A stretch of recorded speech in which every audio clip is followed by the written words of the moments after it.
Mm.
Oh, okay.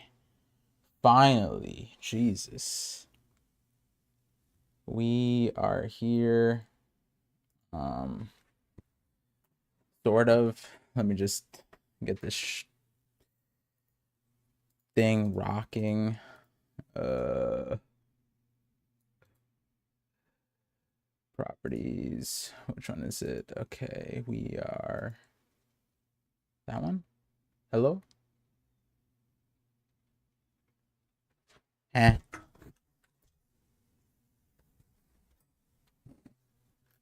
And that's there we go. There we go. Okay. God bless it. Jesus. For those of you guys who don't know, I just came back from a wedding, and so along with that, my setup decides to shit the bed. It's cool.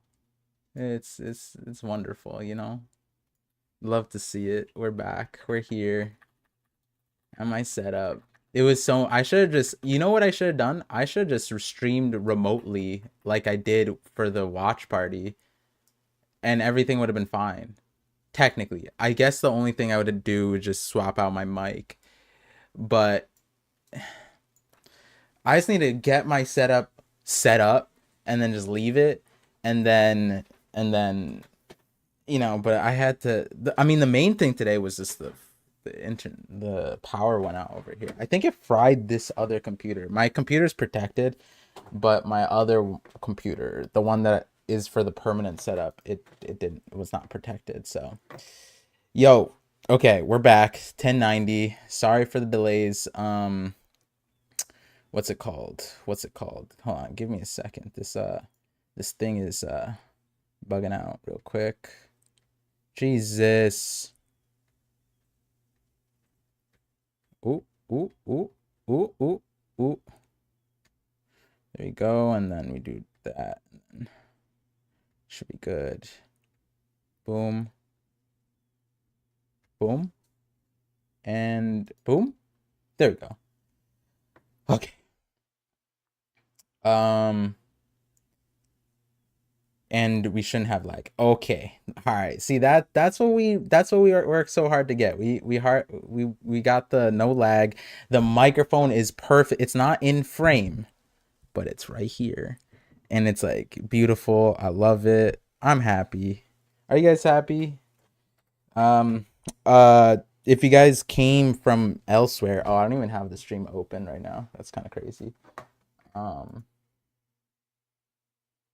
okay, we are streaming. It's been 10 minutes. Okay. Oh, we got a super chat. Um, Real quick, let me just read the super chat because thank you for that. And then oh, I didn't even tweet that I'm live. That's crazy. Let me do that real quick. I mean, I didn't X that I'm live. That's the more appropriate thing, right? paste. Nice.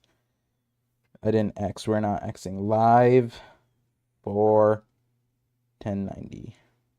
One Piece 1090. So that we don't get any anime folks in this. I don't spoil them. Boom. All right. Tweeted. I already did Discord thing. Zen is already trying to stand. Oh, Zen's only, he's like climbing. We have to get the,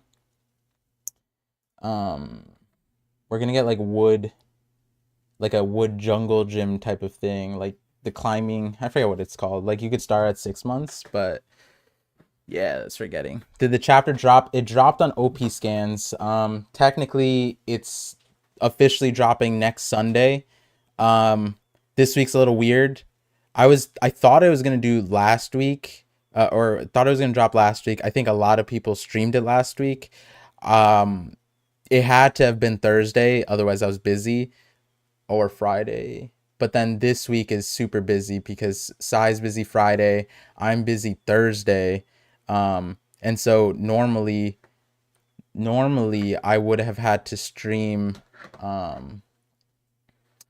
Wait, is my chat? I didn't freeze, right? No, we're good. Why is YouTube saying we're frozen? Yeah, I would have had to stream Friday this week because I'm busy Thursday. I'm busy Tuesday and Thursday. Wednesday was technically it's a little wonky. I had a few things scheduled, but so I figured if I normally stream Thursday, so if I can't stream Thursday and then I wanted to stream Friday, but Sai's not here Friday, I might as well just stream early, earlier than scheduled. So we're gonna do OP scans, and yeah, audio should be good, right? Audio's good, and we'll get Sai in later in after this. And yeah, all right. So thank you guys. Oh, I didn't even read the super chat. God damn. It's because the chat decided to bug out, and now my phone is. I'm just having technical difficulties, I guess. That's just great. Let me get to the super chat and then we'll start the chapter. Thank you guys for being here. Thank you guys for tuning in.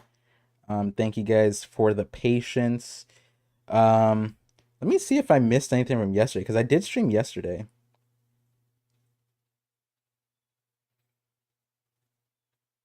No. All right, cool.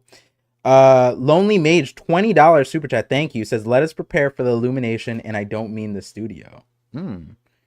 Peachy, 4 months resub on Twitch, said, let's go. Thank you guys for all the support. Let's get this going. All right. Let me move this over here. But yeah. And then if anyone, whoa. Paths GFX, thank you for joining as a visionary. By the way, I just saw that, except my YouTube's deciding to not update. But yeah, the VOD will always be there. I know some people want to wait till other translations come out. Fortunately, this time around, kind of have to go through it with this. All right, let's see. And my overlay is good. Cool. Don't want to get hit. All right. Chapter 1090, Admiral Kizaru. Okay. All right. Okay. Oh, damn. Oh!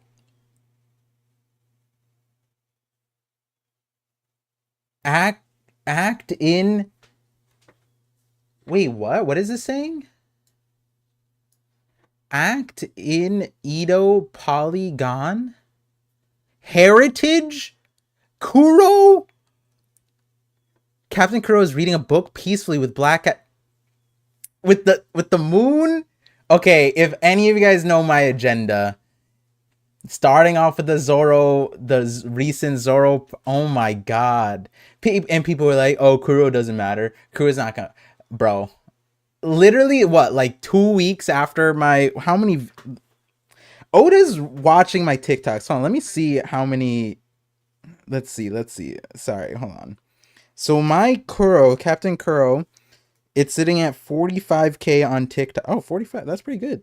And then I think on YouTube it's doing all right. Let me see. Hold on. There's no way. Everybody's been fighting me on Captain Kuro being a hybrid mink because apparently that's too hard to fathom. And I was basically saying he probably doesn't know his heritage. He doesn't know his roots. Where we 250K. Okay, so Oda's on Instagram then. That makes sense. He's a boomer. Yeah. And literally I've been saying, yo, Captain Kuro doesn't know his heritage. Once he learns about it, he'll probably find out he's mink. He literally had the lunar empowerment in the chapter called Crescent Moon. He said the moon makes me feel some type of way. We're gonna get it. The hybrid mink agenda is too strong. You're telling me I don't even care about this chapter anymore. We're loaded up. Yeah, he looked at the moon. See, honestly, that makes a ton of sense though. Homie Seal, isn't that wild? Tachi, what's up? Kuro is wild. Tachi, homie, listen, all of you guys, listen to me. There are people on my TikTok. I'll admit, I've been a little rude. They said the theory's dumb because what the heck are hybrid minks? I'm like, how is hybrid minks where your logic stops? Like, that's just like they're not even saying that like my theory. No, they're saying hybrid minks are not a thing. That's where they're at. And I'm like, whoa, we have giant hybrid fishmen. We have Tantata humans. Like, how is that? I don't know. Whatever. And all I'm saying is that in the chapter, he looks at the moon and he says, "Yo, this brings out a beast." That's literally what it says. God. Let me show you guys. You guys probably think I'm like, oh, I'm full of shit, whatever. We're gonna pull it up. It's chapter what, 26? 27, 28, 28, Crescent Moon. Look at this. In the chapter Crescent Moon, I'm sorry, we're gonna get back to the chapter. Look, he, yes. And then look, Mary is definitely a hybrid mink, but then look, there's a Crescent Moon out tonight. Nights like this do something to me. They bring out the beast in me. I don't know about you, but that sounds like a mink. That sounds like Sulong. Like, it's not crazy. And then the people like, oh, blah, blah, blah. And I'm like, yeah, because probably he doesn't know his heritage. What the, like, it's not that hard. It's just crazy. Fishmen aren't good in comparison because of eggs and stuff. Now, fishmen reproduce like mammals. Oda clarified in SBS Narukami. And also Oda clarified that fishmen and minks have the same exact biological processes. You know, it is what it is. Sorry for that. Oda's listening. There's no shot he gave me this ammo right after I'm beefing with people on TikTok and Instagram. Oh, right, I forgot. We're doing a chapter reaction. Did we get the notes? Does OP Scans do the notes? No notes. Man, it's a week. It's like a week after you guys. Oh, I guess it's not like official, whatever. Hello, I'm Monkey D. Luffy. I'm the man who will become the Pirate King. What a chapter opening. What are you doing, Luffy? We are in alliance with Dr. Vegapunk. If you... Ooh. Ooh. Wait, Par, do you want me to pull out the Raws? Pull out the Raws for what? That chapter? You can do that.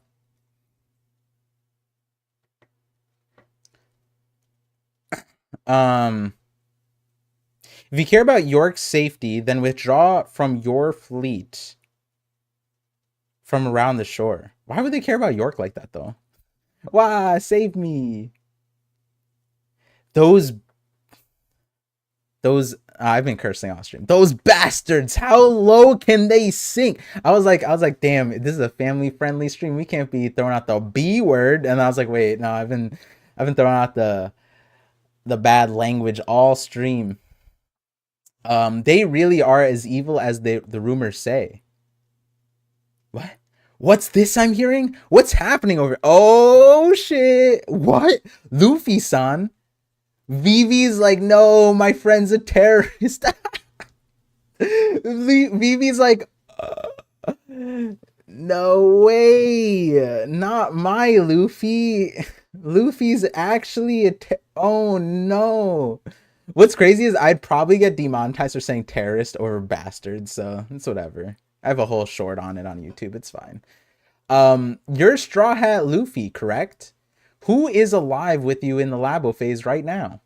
What a annoying, not annoying, like, it's Luffy, but it's also like, how dumb do you think I am? Who is alive with you in the labo phase right now? Like, yeah, like, I'm gonna tell you, if you count the injured ones, then our number is, don't say anything, Luffy. That's funny. That's funny.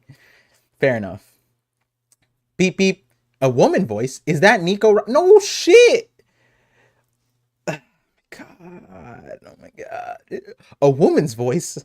Man hasn't seen a woman in how 800 years. Every woman is just the woman of his dreams, I guess.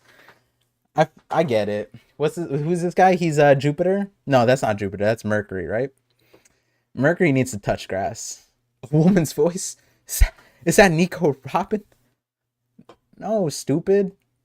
Beep. Talking with them will only give them information, and they must not easily learn about us. My bad. Like, where did he think Nico Robin would be? Not with Luffy? Like, she's on his crew. Like, that's kind of... My bad, you're right. But will that make them withdraw their fleet? My bad. I don't know why my bad just doesn't sound... My bad. Like hell that'll happen. Don't underestimate the Marines. We have to protect 3 things. Is he telling us this? Like, he's telling this over the phone? We have to protect 3 things. First, the physical safety of York. Okay. Huh? Why do they care? Secondly, the punk records which constitute Vegapunk's brain. Okay. That's an interesting contingency. Like, how are they planning on using it without Vegapunk, though? Like, even if you have York and the punk records, that's... What? And finally, the power plant needed to produce the Mother Flame.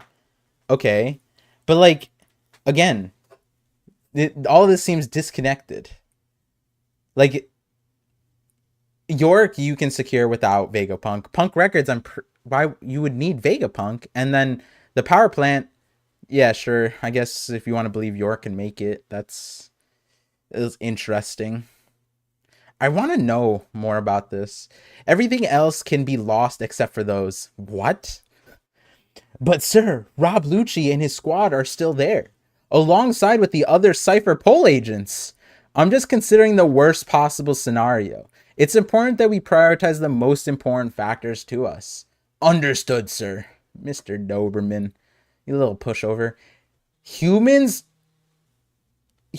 are no different from...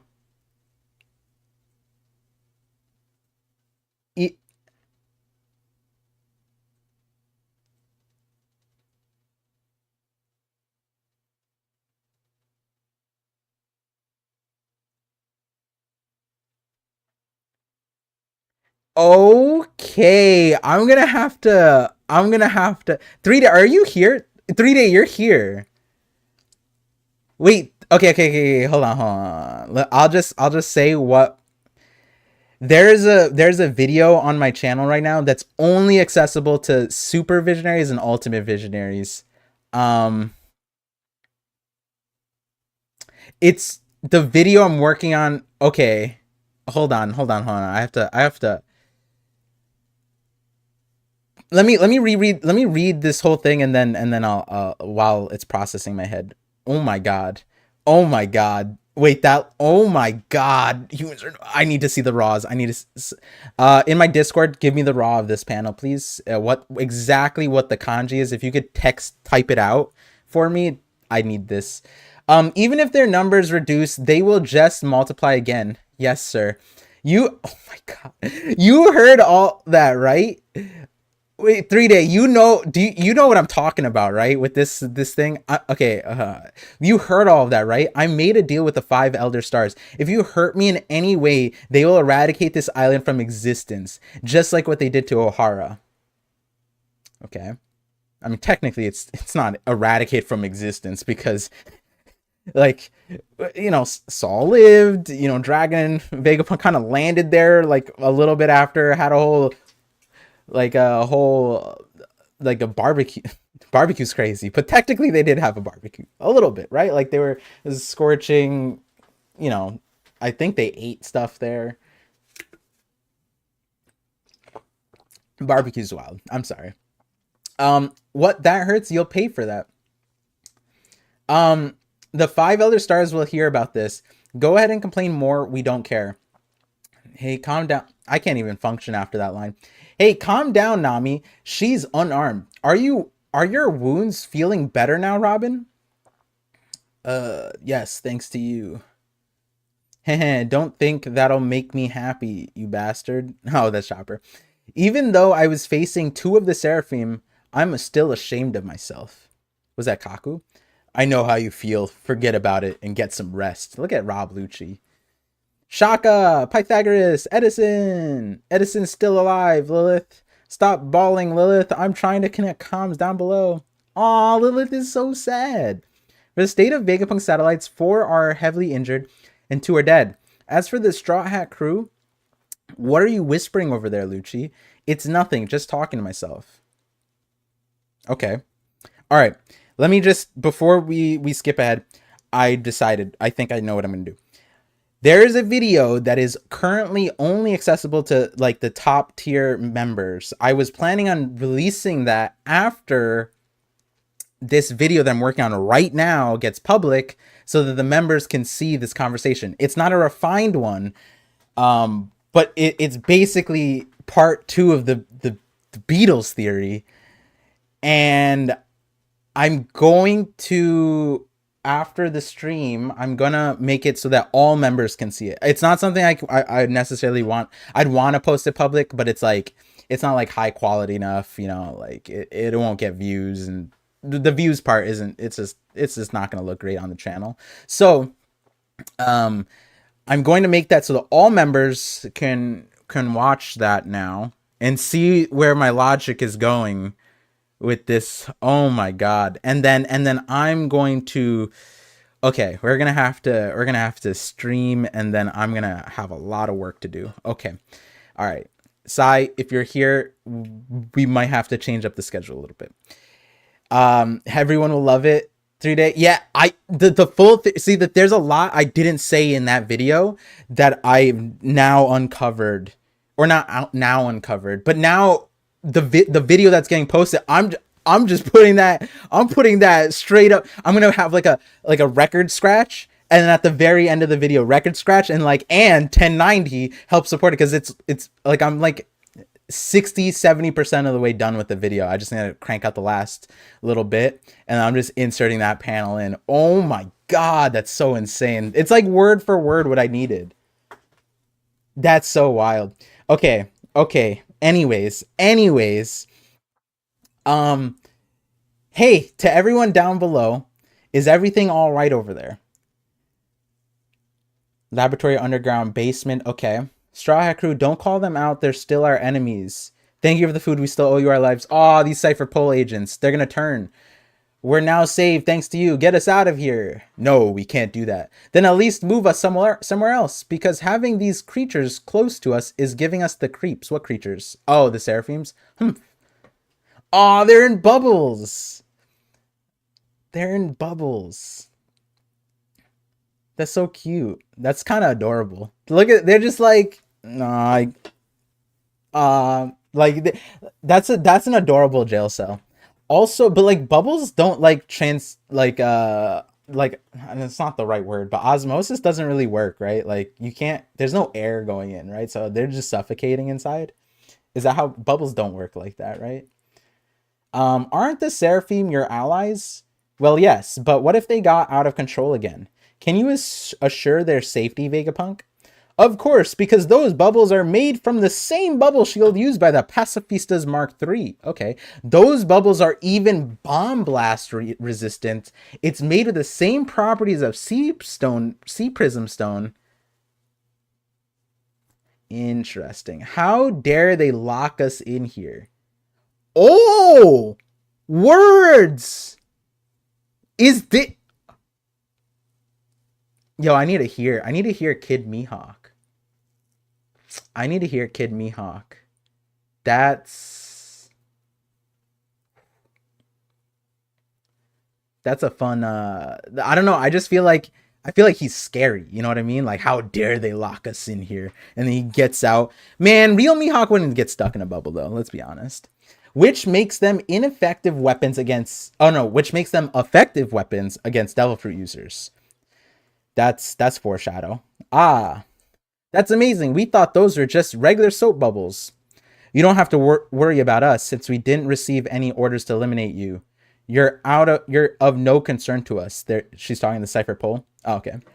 Oh, okay then. That's a relief. Even so, we're still grateful to you, S Snake. $2 super chat from Flame C. I usually don't read the super chats, but while I'm in reaction, but that caught my eye. Seraphim Pokeballs. It is kind of the Seraphim Pokeballs, kind of cute. Imagine if Vegapunk made Pokeballs. Oh man, I'd have a field day with that one. Vegapunk created the Pokemon verse. Just another reason to ride One Piece. Thank you for undoing the petrification on us. That's strange. I don't remember programming her to act like that. Hancock, these are my comrades. You have to undo your powers on them. Please, you're the only one that can save them. Okay.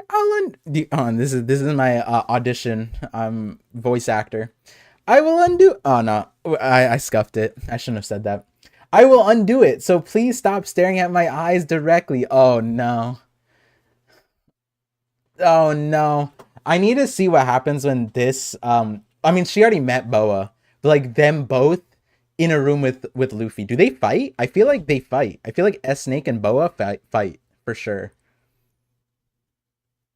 Or maybe they start a fan club. 10 out of 10 voice acting. Thank you. Wahahaha. She's the perfect copy of Hancock. She looks down on everybody else except Luffy. He knows because he was there. It's funny to know that the Seraphim based on her has the same emotions towards Luffy. Very interesting. So these emotions are considered to be one of the pieces of information transferred through lineage factor during the cloning process. Look at that. That Sanji video. Lineage factors. Emotions. Thank you again, Hancock. Kia! Did you just say that you love me? Yo, wait, hold on. Is this TV screen also a slug? Why does it have slug antennas? That's kind of interesting. Stella, although the comm system is working again, I still can't open the Frontier Dome. Wait, what? We can't escape here if we can't disable the barrier. Oh. I was like, who's talking to who? It's useless. I locked everything with a password. Password's York123. York06. And here's another bad news for you. I didn't share that info with you. Oh!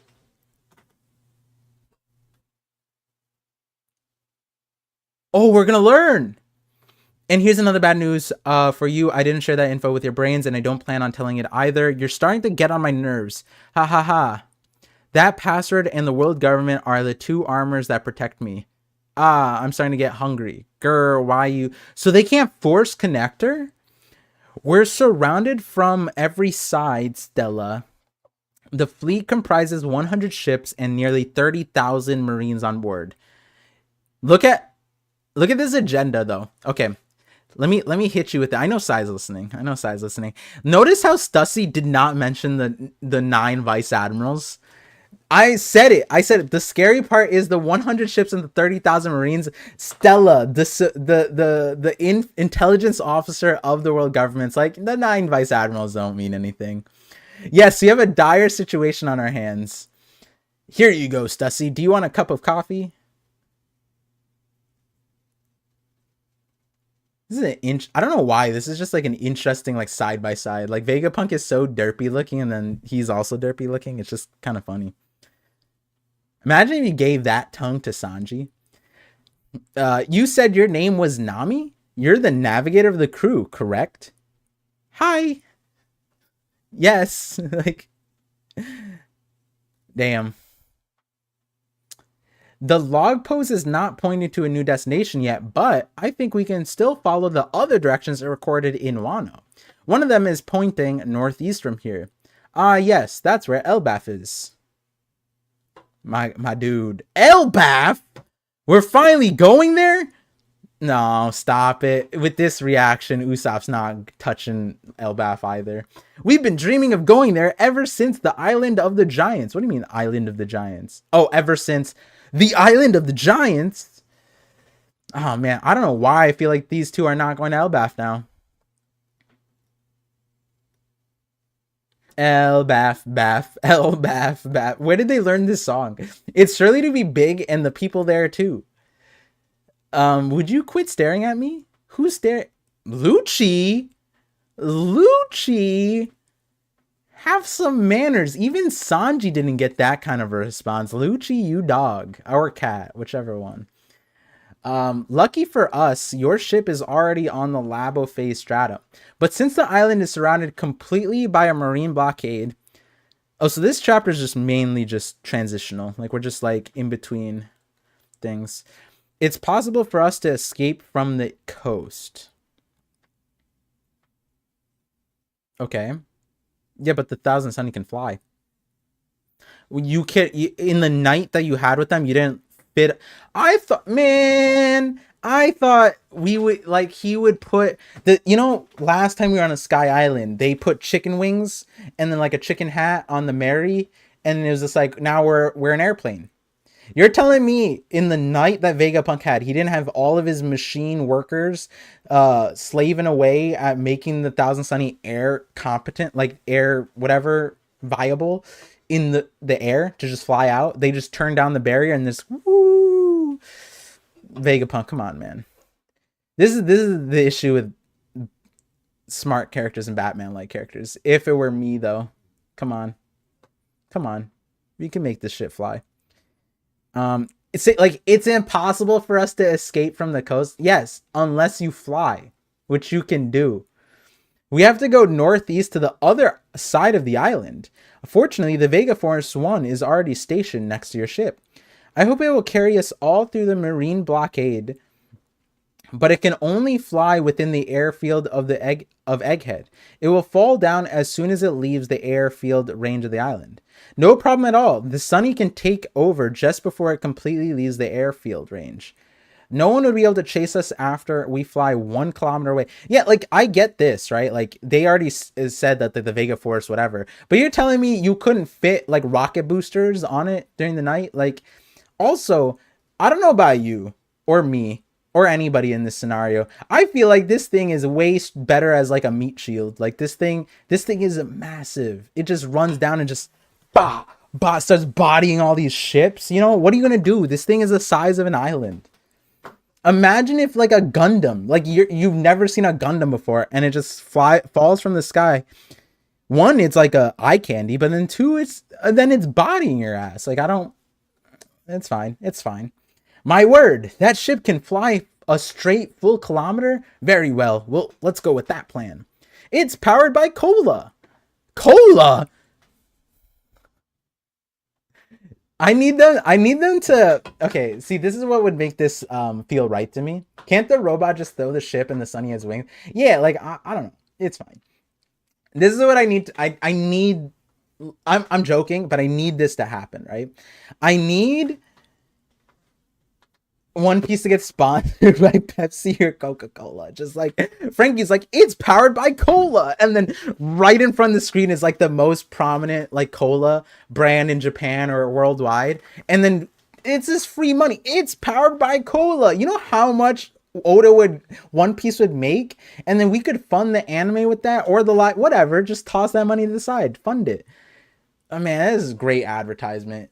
It's powered by cola. And then Vegapunk's like, cola? Are you serious? And he drinks some. It's like, wow, that's great. This could power me all day. Like, just some wild ass shit. Like, it's fine. If we're gonna throw it in, you might as well make like it's like one word away from it, right? It's one. It's like my problem is one word away from it.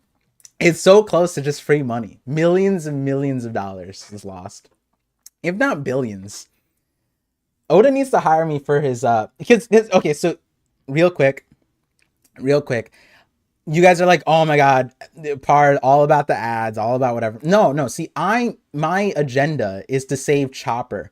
If Chopper can get offset by this money, then he doesn't need to be merch and he could be an actual character, right? I'm thinking ahead.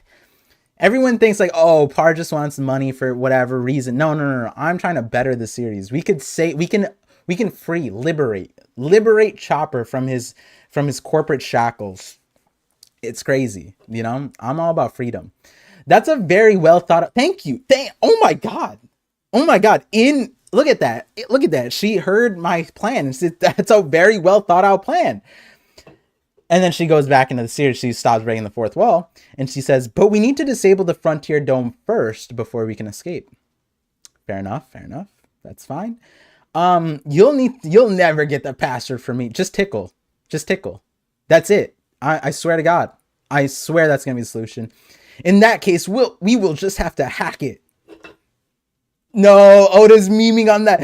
Oda's memeing on the hacker in fiction, where every movie it's like, don't worry, I'm gonna break into the frame, and then it's like the sweat's beating down, and then in reality it's like, oh, we're in, cool, you know, like, or you're just kind of like waiting for like the load, like something to process. Yeah, there's no York didn't get a VPN. Crazy, so many ads that could just be placed in a chapter like this.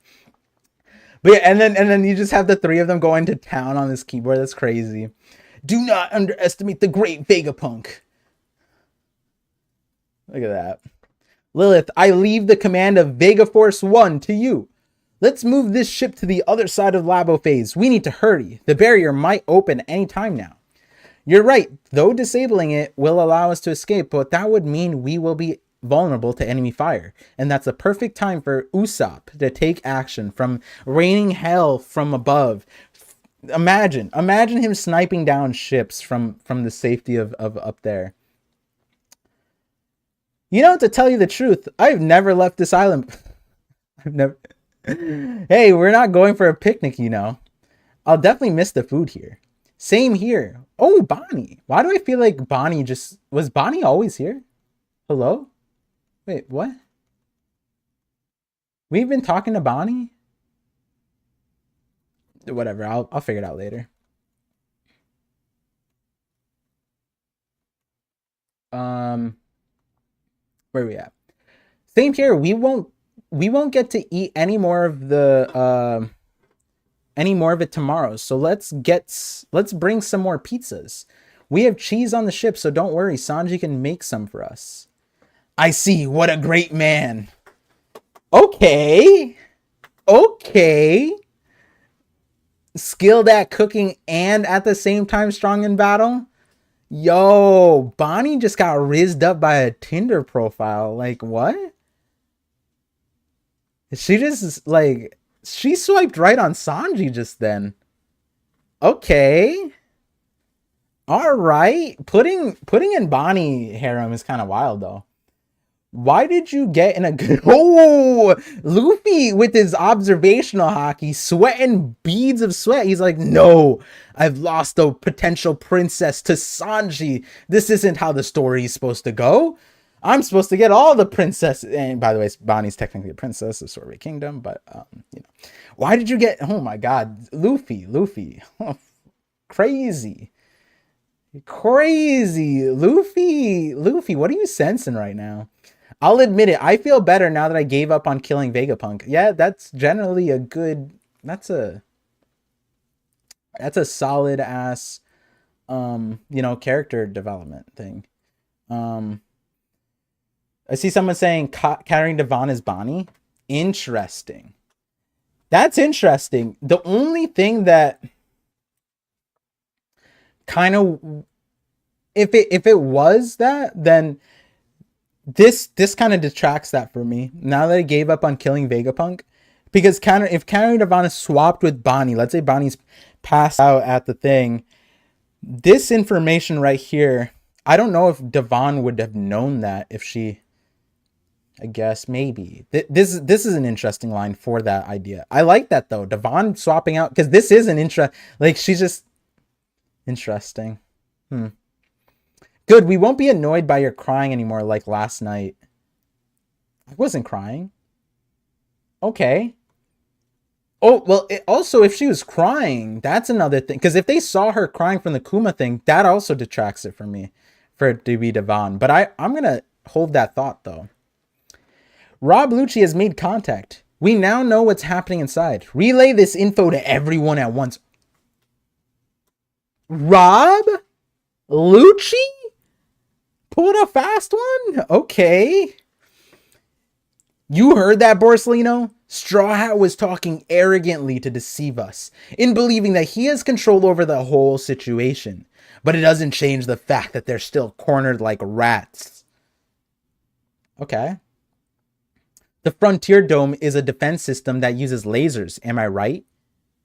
Oh, wow, this is a great question. Can't you go through it since you're a light human? Yeah, exactly. That's what I thought. I was like, wait, this defense system is like literally Kizaru's swimming pool. That might be possible, but the one Vegapunk stationed to guard the dome is a friend of mine. Well, you'll just need to ignore him. Ooh, wait. If you guys remember the 1089 conversation, this is exactly. He didn't say kill him. He said ignore him. Okay, so cog in the wheel, but corporate slave, but I can't ignore a man who's determined to fight for his duty. Doing that will go against my ideals. Oh, okay, wait. See, this is it. This is the exact thing that I was talking about 1089. We need to see how he interacts with an order against Sentomaru, and that's when he tells us his ideals. He respects people who are determined to fight for their duty. Interesting. Furthermore, if we start our assault now, Sentomaru will surely order the Mecha Sea Beast weapons and the 50 pacifistas under his command to sink our fleet. The casualties will be enormous. I don't know why I read like that. He's not this dramatic. Like, Kizaru would not be reading. Whatever, it's fine. This is me reading it. The casualties will be enormous. The situation is getting more and more complicated. What about the power plant? Do we know its location? My dude is literally a bumbling buffoon. Like, Saturn is just like, I hate to break it. This guy has rocks for brains. Like, I don't know why he needs to ask questions in this situation right now. Like, this is just wild that he's even like, I don't even know. It's kind of just wild to me that he's just like, so what do we do, buddy? How do we go about this? This is what I want. How do we get to point B? And Kizaru's like, well, nothing you're saying really works, my friend. And then he's just like, what do we do? How do we do it? Please help me. Rob Lucci is quite the shrewd and cunning fellow. He already sent all the info.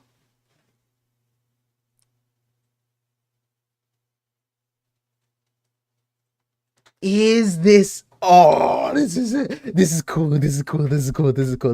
Okay. This is cool because now he already sent us all the info we need. But is he on Luffy's side or not? Like, this could be, oh, he sent us all the info and then it's all wrong. You know what I mean?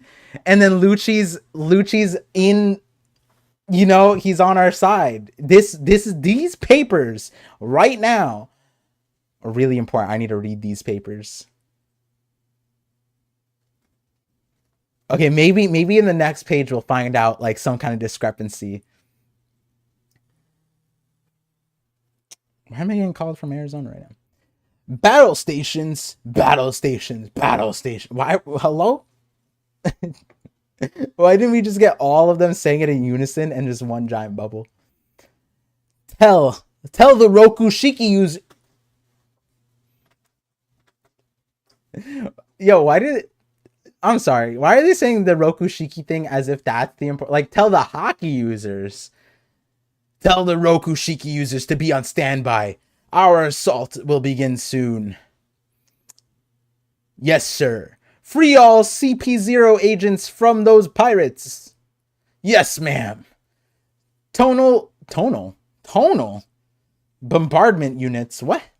Remember, that bomb blast attacks don't work on the pacifistas. Aim for the Mecha Sea Beast weapons. Yes, sir. Yeah. I love these Sky Island grounds. Me too. I get what you mean, but don't forget our goal here.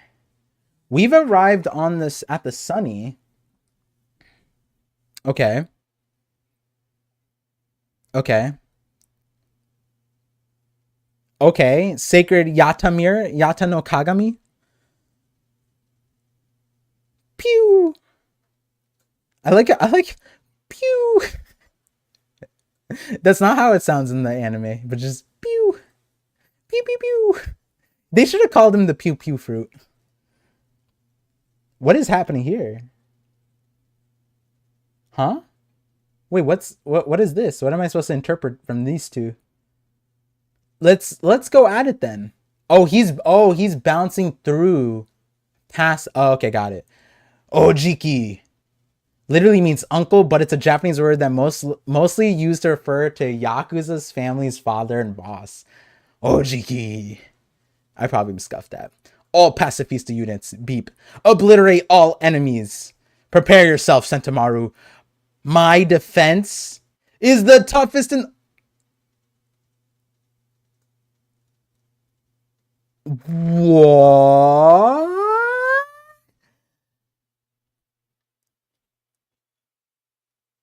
What's the... Okay, we're done. What's that? There's a light coming from below? Oi, someone very strong is coming. Oh my god. Okay, we got the colors. I could leave it on the color scans. Wait. Okay, hold on. Wait. This last page is kind of insane. Lucci clears Lazaru. Yeah, wait. Like, my defense is the toughest in the world. I get it. Maybe Kizaru doesn't want to kill Sentimaru, but Lucci doesn't care. So he just blitzes Sentimaru, stabs through him, and Sentimaru's blocking an admiral's attack?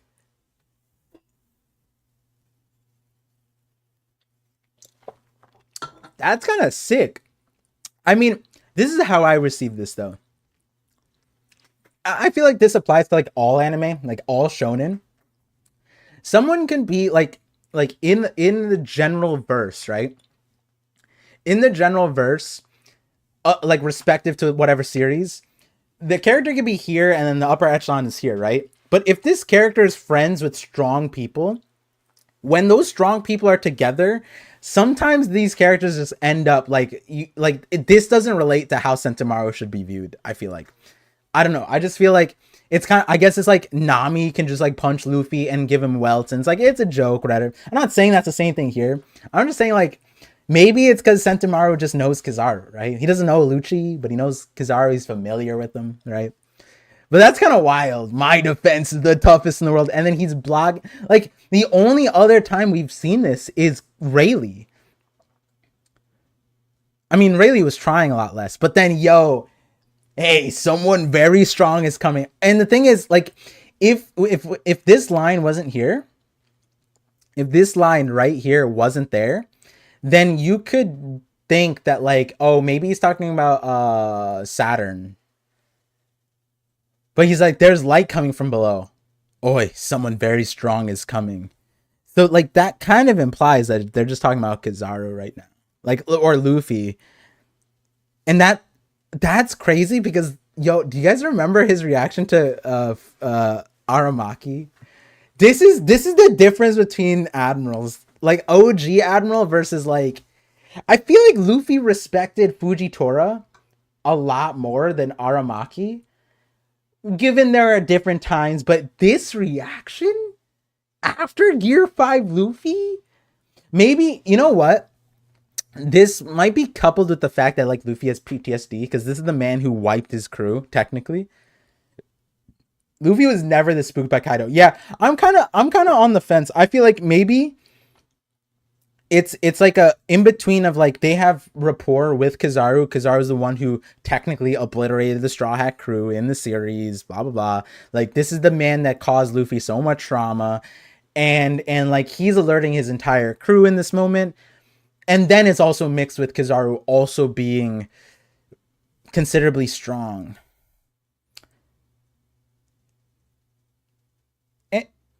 And the reason, okay, so I think this is also could be at play, right? Fujitora, he knew Fujitora wasn't a bad guy.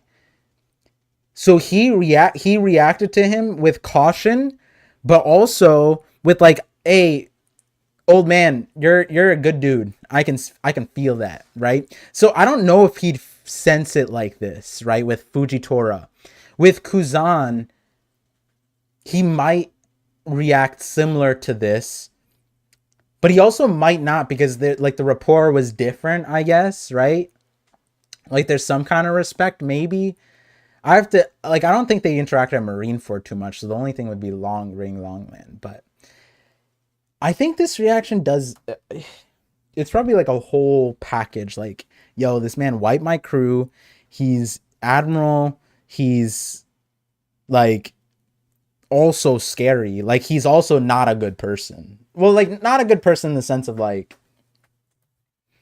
Fujitora is clearly like Fujitora is out here not fumbling. What's the word? Throwing like the marriage battle. He's like, oh, like what was he doing? He's fighting Aramaki. Like he's throwing, right? So like he's a good person, right? So this is like three things. Kizaru's strong. Kizaru is not like a good person in the same light as Fujitora. And then three, this is also the man that wiped his crew. So Luffy doesn't know it's Kizaru. You think so? I mean, I see what you're saying, Trixzilla. I see what you're saying. You're saying he doesn't know that specifically it's Kizaru, so maybe the Sabaody PTSD isn't there. I could see that. I could see that. I feel like sometimes like with observation haki, there's a world where like you can recognize people even if you don't see them. Like the like when Shanks hit Aramaki, Luffy's like, oh, I sense a familiar face, and that was Shanks. And you know, keep in mind he hasn't seen Shanks or even fought Shanks, and he still like could sense that, like, oh, this is Shanks, right? I'd imagine if it wasn't like a power, like he's sensing actual Kizaru, right? Like he could probably tell who it is. In the same light as like Kizaru, or not Kizaru, Rayleigh could tell like the animals on Ruskaina. Maybe he can't tell what the animal is, but just their power levels. It's an interesting spot. I guess we'll find out next chapter. I would imagine though, yes, this comment is about Kizaru, whether or not like Luffy knows it's Kizaru specifically. Like the strong person he's talking about is Kizaru. It wouldn't make sense for it to be Saturn, I feel like. Imagine if it is Saturn though. That'd be kind of crazy. That's what you were saying earlier. Oh, about the not knowing it's Kizaru. Yeah, because with Shanks' familiar presence, not specifically Shanks. Yeah. So like the thing is with Kizaru, he has familiarity with Kizaru. It's just not like a good familiarity, right? I think Luffy kind of knows the cause of his PTSD. Yeah, that's what I'm thinking. A bunch of people are saying Luffy's voice in Wano. We're saying Luffy's voice. What do you mean, rival? Kizaru's scarier than Kaido confirmed. You know, here, how about this? How about we do this then? Cause it like technically I think it's this chapter. I think it's this chapter, 921. Where are we at? What is that? A dragon? Okay, so the 922 is when Luffy's crew gets obliterated. Let's see what face he makes. Because I remember that face being like, in the anime, they really built that shit up. But like, what do they do in the manga? Oh my god. Look at this. In the anime, this single panel was an entire episode. This entire double spread, right? But like, look at that. That face is crazy. Oh God. Let me see if I can zoom in on it. But you know, this is obviously different. Like he's watching his crew get destroyed versus this is just him sensing it. It's funny though. See, this is the face. You know what? You know what we need to say out loud? This is the face Kid needed to have when he realized Shanks was on Elbaf. This is the appropriate face. This is what I'm talking about, right? Like no one's gonna say that Luffy's not a conqueror for feeling a little bit worried, scared, even fearful, even from sensing Kizaru, right? This is the reaction we needed from Kid when he sensed or realized that Shanks is there. Like Shanks, a Kid lost an entire goddamn arm to this man, and he's just like, yeah, it's my time to shine, buddy. Woo! And it's like, no, like you're a conqueror, run straight, but you could like think about it real quick. You know what I mean? Like someone very strong is coming. Not completely disrespect Shanks and be like, time round 2, buddy. Yeah, he lost to Ben Beckman. So he like the moment. Oh my God. Remember his expression when he sensed Shanks? Can you bring up Aramaki's face? Oh, let's see that. Let's bring that up. So that would be 10:55, I believe. I don't know where. You don't have to fight Kid. You like all I'm saying is like it wasn't. I didn't mean to bring it up as kid slander. What I was meaning to bring it up as was like this. For a while, this is like the face I was describing of what I like. People are saying like, yeah, it's Kid's character to run in, right? And this is exactly what I'm talking about. This reaction. It's like you could be a conqueror and have fear. It doesn't mean like you're not a conqueror. I don't know why people are saying that. And so like we got that and it just flashbacks, you know. This is the face. This is the face. This is what you wanted to see, right? Ah! Oh no. Look at that. This is a similar face right here. Once he recognizes his Shanks, he's like, oh my God. Oh my God. Okay. All right. So, let me, let me, what time is it? What time are we at? Hour in, I think I'm on schedule. Everyone always says my reactions take mad long. I think I started 20 minutes in. And so we're at an hour in. That means I'm on schedule. 40-minute reactions every time on the dot. It's like clockwork. I'm basically a robot at this point. You know, consistency is hard to come by in this world, and you know, I keep it 100. I gotta say what I thought, and I redacted a lot of what I needed to say too, because we'll get Sai in here. I'm going to do the things, the what's it called, the super chats, but real quick, just let me make it so that just in case I forget. Let me make the video. There was a line, if you guys weren't here before, or if you guys are just coming in now, there was a video where I spoiled my part 2 of my mega theory, my Beatles mega theory. And there's a line in here for the video that like the full video that's just beautiful. And so what I'm going to do is make it so that all channel members can now view it so that you guys can see it. So if you guys like head out or whatever, you guys can check it out. Members only can see this. I'm going to get the full video out as soon as possible now that I saw that line. And yeah, unfortunately I wasn't planning on making this public, period. Like I'm pretty sure I said it in the video.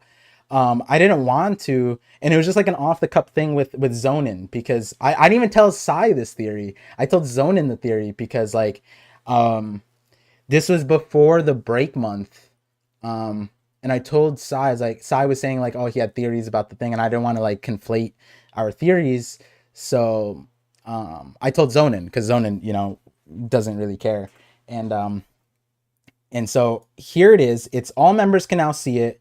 It's from July 14th. I don't know if it's like it shows up Yeah, July 14th. It's called Spoiling Part 2 of my Emu Mega Theory. Go if you guys want to check that out.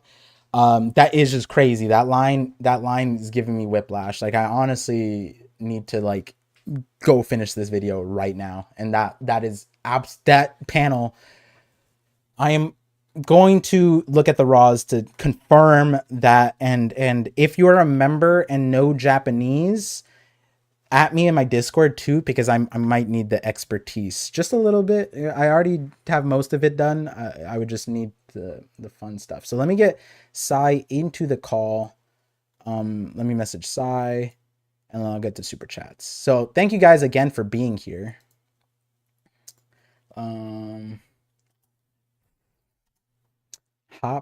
Wrote hop to him. Okay, there we go. Turn my camera. Boom. Boom. And we shouldn't have any delays. Cool. And all right. Let me leave it on. Oh my God. And the Kuro thing. Yo, 3-Day. You're still here? 3-Day. You've seen all of the videos. Like, this is insane. That line is insane. There was something else further into the chapter also insane. I'm not even like, wait, Sai is crying in the corner now? Wait, why is Sai crying in the corner? Lightman is fastest, but Borsellino acts lazy.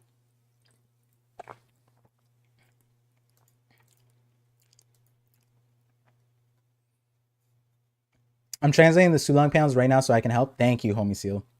I wonder what all this active following of what Vivi is doing is leading up to. I think Vivi's coming to Egghead, right?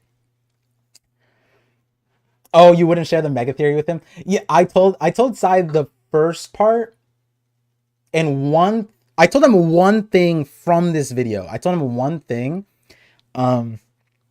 Mainly so sometimes, like, because I'm not in the community, Sai has a better pulse on the community and like the Japanese community or whatever. And I told him one part, mainly this is before the break month. I asked him, I said, if you hear anybody talking about this specific thing, let me know.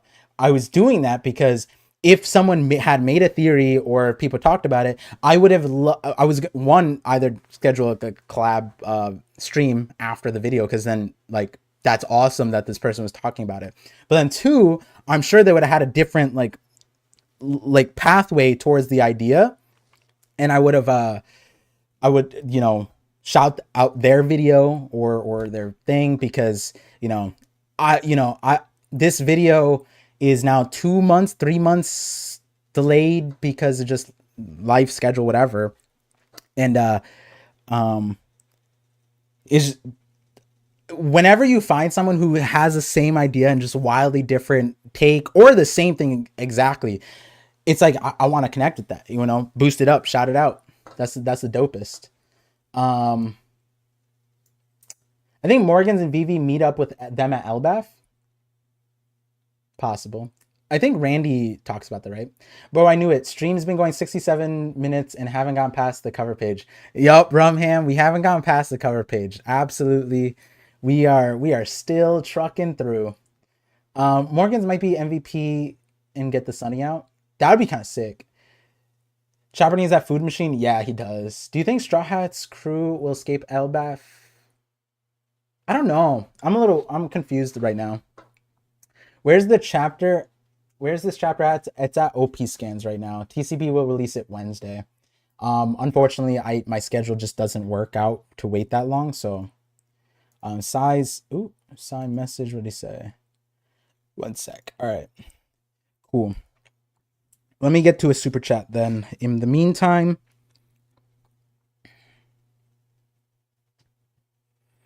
Yuna with the 250 euros says, can Zen also lift up his spirit? You mean, can he apply hockey? Yes. Yesterday, he was like social. He was a social baby. We're at a wedding. He was partying the entire time. He didn't even, he avoided his nap, which is wild. And then he was just active the whole time. So he's a strong baby. Definitely kept up our spirits too. I wanted to share a picture. Let me see if my wife actually sent it. I would share it. Let me see if she sent it. Yeah. Oh yeah. I was gonna share it with we got this picture yesterday. I'll just put it up here. This is from the wedding yesterday, and he's just mad happy. This is at the end of it too. This came to the side. Cute baby. Happy times. Back to the super chats though. Lonely Mage. Size here. First, Lonely Mage, thank you for the 5 gifted subs. Shout outs to that, especially. That's a goated. Oh, you probably did it after I said it too.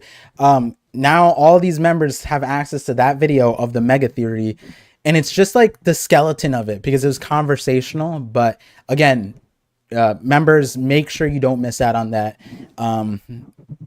It's a dope conversation with Zonin. Because I framed it in a way where I was leading him up to like believing in it, and I was like, oh, I knew you'd say that, and then I was like, but what do you say about this? And he's like, damn it. And then I was like, and then he's like, oh, this is my one gripe. I was like, what do you say about this? And he's like, damn it, God, shit. And I was like, yeah, that's how it be. But yeah, let's get Sai in here. Let's get Sai. Yo, Sai. Hello. Hello. Hello. Hello? I can't hear you or see you. Speak if you want to be heard. Do do do. Do do do. Hello, hello, hello. Okay. Sai's on hello. Oh. Hello. Sorry. Yeah. Sorry. I heard you were reading a super chat and I was like, okay, I'm gonna use the bathroom real quick. Oh. Yeah, nah, we're good now. Let me change the overlay real quick and then we should be good to go. Beautiful. Oh yeah, let me turn on my camera too. I almost forgot. All right. Goodness gracious.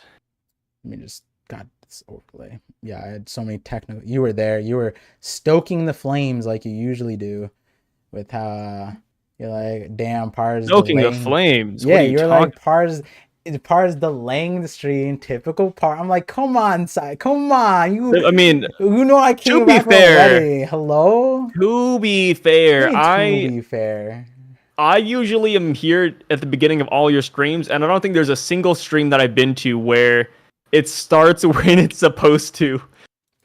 That's just rude. It's true though. You're not even denying it anymore. Yeah, but that's because the last 3 weeks have been really difficult, and no, I'm joking. I mean, I just came back. Really difficult. Yeah, well, I mean, your cancer's been worsening. It's. Oh my god! Oh my god! I mean, that is why I'm busy tomorrow, but that not the worsening part. God damn it, Sai. Yeah, I mean, it's. Would you set off call? I was just sad, man. How did your family take the news? I'm kidding. I'm kidding. I'll stop. That's 50-50 stuff. Yeah. You can meme all you want on the 50-50 podcast, which if you guys don't know what it is, it's linked down below. But plug. Yeah. Just if you guys want to listen to more traumatic events between me and Sai, here you go. If you guys want to hear more about this, just check it out there. It's all there. Yeah. the current episode is about Sai licking his uncle's prosthetic toes. So you know. Yes. We both shared our delicate side. Okay. Yeah. That's what happened. It's here, let me. Okay, so I have the overlay. We're good now. All right. Yo, Brent Mukai is here. Wait, hold on. God, I can't. I can't mod him from here because my computer is all goofy. Hold on. If you guys don't know Brent, my guy, he's been posting One Piece videos. He's a voice actor who's been in literally all of your favorite episodes of any. He's the voice actor for Apu. Wait, really? Wait. Oh, that's so cool. Wait, what? Yeah, he's the voice actor for Apu. And did you know what's Apu's epithet? The Roaring Sea. Yeah, and it's so I realized that because of him. I was like, oh man, that's so fitting for you. But yeah, me and Brent had a stream where he's like super inspirational and motivational, where like he's like in voice acting high on behind the screen, but he needs to be like on the face of like the next motivational, like, you know, tour of America, you know, like Yeah. I might quit just to become a voice actor. So Dang, he was on Smite too. yeah, he's on everything, That's dude. cool. Everything. Yeah. Oh yeah, that's what I said when I pulled up his IMDb. I was like, Smite. Wait, that's so sick. I don't like Smite, but hell yeah, I'm more of a Yeah. League of Legends guy. Yeah. He's you know, he's I think Respect though. Paladins too. Paladins game I played. So Diablo 4. Whoa, my man. Oh, Street Fighter 6. yeah, he's saucy. I'm telling you, isn't Dang, Brent that's is cool. saucy. Actually, wait a minute. Yeah, he started a YouTube channel. I've been posting about it. Go check it out. I haven't seen the recent ones, but thank you, Brent, for stopping by. We are reading the newest chapter. I don't know if you are on the 1090s. Don't want to spoil you. So Brother's got the resume. Yeah, you're right. he got the resume, got bro. The resume. He did the resume. Yeah, we can call it that. We can call it that. Yeah. Yeah, exactly. What was that? Oh yeah, I was gonna do super chats. He's a mod. Yep, we did that. First of all, let me hit you with the, you know, because I've had this agenda, you know, that Zoro, some characters, you know, there might be hybrid minks, and I went back and I was like, yo, Kuro might have been Oda's first shot at like mink stuff, because he made him basically like empowered by the moon. And you know, it wouldn't be an understatement to say that you were a little lukewarm about this idea. And few others. Does it come up this chapter? I mean, Kuro in the cover story is reading a book about heritage. If there was like Oda's like I posted a short with like over 500,000 views like 2 weeks ago, and you're telling me like who requested this one? Oh, this isn't even a request. Oda is out here oh no, actually this is a request. The cover thing just took out the, where is it? Right here. Chapter cover request by Tomika. Tomika. What does that translate to? There's definitely like he's putting a nod to me or something like that, right? And you're telling me 2 weeks after I posted a video where I'm saying Kuro's heritage is in question. Like, oh, he doesn't know that he's mink because his heritage. And then he puts a book about his heritage and him reading it with the moon in the back with a bunch of cats. All I'm saying is the agenda is strong. The agenda is stronger than ever before. Oh, goodness. It's my... Wait, what happened? Did it cut out? Or did I cut out? Oh no. Sai. Wait, chat, am I still here or did Sai cut out? I think Sai's camera froze. Tomika means made up person for Oda? No way. Does Tomika mean made up? Yeah, I think Sai crashed, which is wild. Also, I feel like I didn't thank Lonely Mage for 5 gifted memberships. It's right in front of me, and I was like, oh, let me just double check that. And then, was that the last thing? No, I'm pretty sure there was a few others, because I read one in between. So we're just going to leave Sai's frozen face on the screen. Oh, there we go. Let me see. Sai got hit by Kuzan. The thing is, Sai probably unplugged his Ethernet because he didn't want to give my theory more credence than it already has. Flame Seed, the Seraphim Pokeballs, $2. And then we got Isham, €5. Okay, I'm gonna ask that when Sai's here, actually. Oh, damn, these are good questions for when Sai's here. Okay, I'm gonna save these for when Sai's here. Sai's pulling a Mitch McConnell. Oh, standing frozen for 5 minutes. Is this legit? Sai, hello. Damn. We could just meme. He's on a good face, though. A good face to be frozen. I'm on my way to a session, but I'll catch the stream later. Can't wait to go back and see your earlier. No. Wait, who said that? Who said that? Wait, hold on. I did say like, oh, you guys don't know, I've been getting into voice acting recently. That was this chat. God damn it. And then you showed up, and then I'm back. Now you're gonna. Okay, look at that. Back. Save the day. That's crazy. Beautiful. Don't look back, Brent. Please. All right, my internet like just flubbed out. It was raining like 24 hours ago, so I think I just felt the after effects. Damn. Yeah, that was wild. It's okay. So how do you feel about this cover story? Normally we save this discussion for, our discussion video thing, but Kuro. Oh, yeah. Apparently Tomika means made up person. That the cover request was literally like, I don't know if they were memeing in the chat, but they said Tomika means made up. Tomika. I don't know if that's probably not real. That's probably not real, but just don't look it up. It does not mean it. Okay, what does it mean? To you. What does it mean? What does it mean? Oh wait. That's in international baby names. It means beautiful child. Oh, I am a beautiful child. I have a beautiful. Oda is referencing. Oh, wait. So in Japanese. Yeah,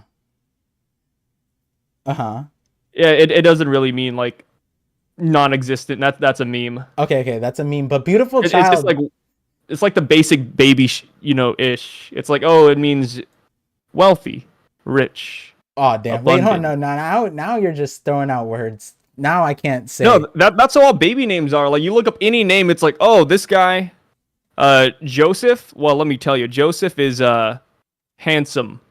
Okay, but muscular. Now, like, let's think about this rationally, right? Ball. Is this person like that's just a random name then? So Oda just made up this person. Tomika's not a real person, and Oda made this up for me. Like, there's no shot. The timeline's perfect. You say this often, how these cover pages are written by Oda, and then we'll have a Twitter account in Japanese say, "Oh, thank you, Oda-san, for putting me in the manga." Like I've actually shown you one of these before, right? I didn't say all of. I'm just saying this one. I'm saying this one. I'm saying the other ones. Where... when this chapter comes out, I'm gonna be looking for Tomika, and they're gonna be on Twitter. Some nice old lady, had a Twitter account for 10 years. It's her and her grandchildren in every picture, and I'm like, oh, don't worry, this lady's fake. Yeah, this lady doesn't exist. Oda hired her. An old lady who's had Twitter for 10 years in Japan.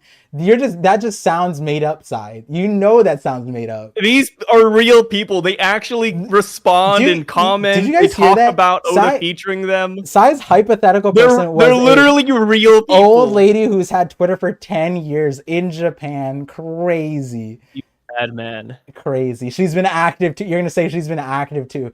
I don't know if you met a ton of old ladies, Sai. All I'm saying is that, like... I know my way around an old lady. Oh, okay. All right. You heard it here. And we'll leave it at that. Yeah. I am Tomika. Thank you. Okay, so... Hard just hates Japanese grandmas. Why is this one the other one made sense to be, but like this one isn't like a Japanese, like the other. I forget what the Japanese grandma meme came from. It was the radio show thing, right? It was the radio show, right? Yeah. The Oda goes weekly or like monthly to a old lady radio show. That was funny. Haru loves old ladies, but his wife cosplays Nami though.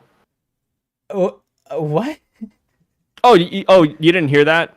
Oda said that his wife actually is a Nami cosplayer. I thought you said Par. I thought you said Par, not Oda. Oh, no, my bad. Wait, guys, did he say Oda or did he say Par? I thought I said Oda. I feel like you said Par. But Isham John Doe, €5 super chat. Said she can't be Devon because when we saw Blackbeard's ship, the dome was at 100%. Yeah, so that's a quick jump something important in this chapter. I'm gonna skip the thing that's most relevant to my videos. I told you I'll talk about that later, but the whole actually before we answer this question, Sai, how did you like the meme here? I don't know if this is like other people have come up with this, but when Stussy was laying out the threats to the Straw Hats and whatever, she said exactly what I said. She said, "We're surrounded from every side, Stella. This fleet comprises 100 ships and nearly 30,000 Marines on board. At no point did she reference at all the 9 vice admirals as like a threat level. She doesn't know them, man. Like, she doesn't even know Saturn is there. The intelligence officer of 20 years in the world government and Navy. Oh yeah, that she doesn't know. She stopped acting as like their liaison like during this mission. So that's the thing. She doesn't even know Saturn's here, brother. She doesn't even know what admiral is here. What are you talking about? He said. Everyone in the chat said you said par. By the way, hell yeah, we out here winning. What? No, you're not winning on that, and you're not. She like literally. They're like, oh yeah, those are the scary things. And I'm just saying that because Oda agrees. He literally quickly changed the subject last time. I'm excited for your vice admirals. Hey, all I gotta say is that the vice admirals got more panels than Zoro did this chapter. So I think Oda's power scaling. He's panel scaling right now. I feel like I need to be your lawyer. You should. The worst thing that you can do is put your vice admirals against Zoro for some reason. You went out of your way. You could have said Usopp. Hey, nine scabbards could do some damage against Kaido. Are you saying that Zoro's stronger than Kaido? What? No. What? I can twist logic in many different ways, Par. I don't know. You twisted it in a way that wasn't even helpful. I don't even know how that was helpful to you. Whatever. Okay, going back to it though, right? What's up? Bonnie shows up. And she's getting rizzed up by Sanji. And I'm like kind of interested by that because it's like... Yeah. Because it was off-putting on the front. And then people were saying like, oh, that's probably Devon. But then the lines afterwards, it feels like it's genuinely Bonnie. And I don't know if it makes sense to be Devon. And the super chat is saying it can't be Devon because the Blackbeard ship wasn't even there yet by the time, you know, the dome was already up. So what do you think? Do you think that this is actually Bonnie? That like Bonnie saw her dad's childhood life story, cried for a night because that's how lame Kuma's backstory is, and then she's just like gravitating towards Sanji for some reason? Like, what's happening? I mean, speaking from life experience, like, oh no, don't give me sad people are the ones usually looking. Oh no, stop it! Stop. No, not the funeral riz. Stop it! Stop. Don't say the funeral riz. It doesn't have to be funeral riz. Like, it could just be like a sad event in your life, and you're like, I want affection. It's a real thing. But, you know, going back to the Devon thing, I don't think it's Devon. It's either, if it is Devon, they got some good acting skills, right? Crying an entire night. Yeah. Like that's crazy. That's kind of nuts. But I do admit, though, Bonnie is like the only character that could be Devon simply because they were alone, right? Like, all the Straw Hats were together, all the satellites were together, they were paired up, they were in little groups. So if something sus happened, we probably know about it. Bonnie's the only one who was, like, in a closed room by herself. Yeah, and even Vegapunk stopped caring. He just left her ass to, like, be on the ground. And, like, did they go back and check for her? We don't know that. We know no clue. She could be tied up like a Scooby-Doo, like a Detective Conan, like tied up in the bathroom or closet. Scooby-Doo villain. Yeah, and then Devon just took her place. And then they're like, wait, who, like, you know, like they unmask, like, in Scooby-Doo, like, oh my God, the monster was actually the secretary. Mitch McConnell. Or, yeah, the local politician. Mitch McConnell's brain. And fried. You know, and then they're like, so where's the real Bonnie? And then you just hear like muffled screams from the closet. And you're like, oh my God, is that Bonnie? We should have paid attention to that shit this entire time. That's like an old internet meme where that guy was like doing a skit and he had like some girl in the closet yelling for help the entire time. Yeah, I don't know how Oda is gonna play it out if this is actually not Bonnie, but I feel like the dialogue that we got from Bonnie, it's so strange. Yeah, it kind of unless like the officials translate it completely wildly different, like on both, like on this last panel, gets translated differently. I don't think it's Bonnie, or not that I don't think it's not Bonnie. I think this is Bonnie. I'm now curious in like why. Like, what did she say? She said, same here. We won't get... Also, this is the first time we've, like, seen her talk since we got back to Egghead, right? Like, last chapter and this chapter, this is, like, it, right? We didn't even know Bonnie was here until this moment, right? She was in last chapter. She was like in that big picture where Yep. everyone was there. She was actually right beside Luffy, saying she even had dialogue too. Oh, okay. Yeah. Right, let's see it. Let me pull it up then. I am stronger than Kaido. Username Zoro. I love that. Sanji got that chef Riz. You know, I do hope that Sanji gets that Riz. Like maybe this is romantic. Maybe we are looking too deep into it, and maybe just tonight there's a sock on his door. But we gotta remember, Oda says that he usually doesn't write romance in like when it comes to the Straw Hats. So if Sanji is slaying Bonnie, then I don't think we get it this outright. Can we reel it back, Sai? Why did you reference dorm rooms in this moment? Like the sock on the door is so do the kids even do that nowadays? I don't think kids do that nowadays, but the thing is that like when it comes to the Straw Hats, they all live on the same ship, right? Like their doors are like right beside each other. This is like true. and then Sanji's the main cook. Luffy's always hungry throughout the night. The guy has to put like a lock on the fridge. I'm sure Luffy's knocking on Sanji's door at 3 a.m. You know, like a little bit of a jump scare. Yeah, I mean everyone has needs. So like with Bonnie in this moment, I feel like I'm sticking to this is actually Bonnie.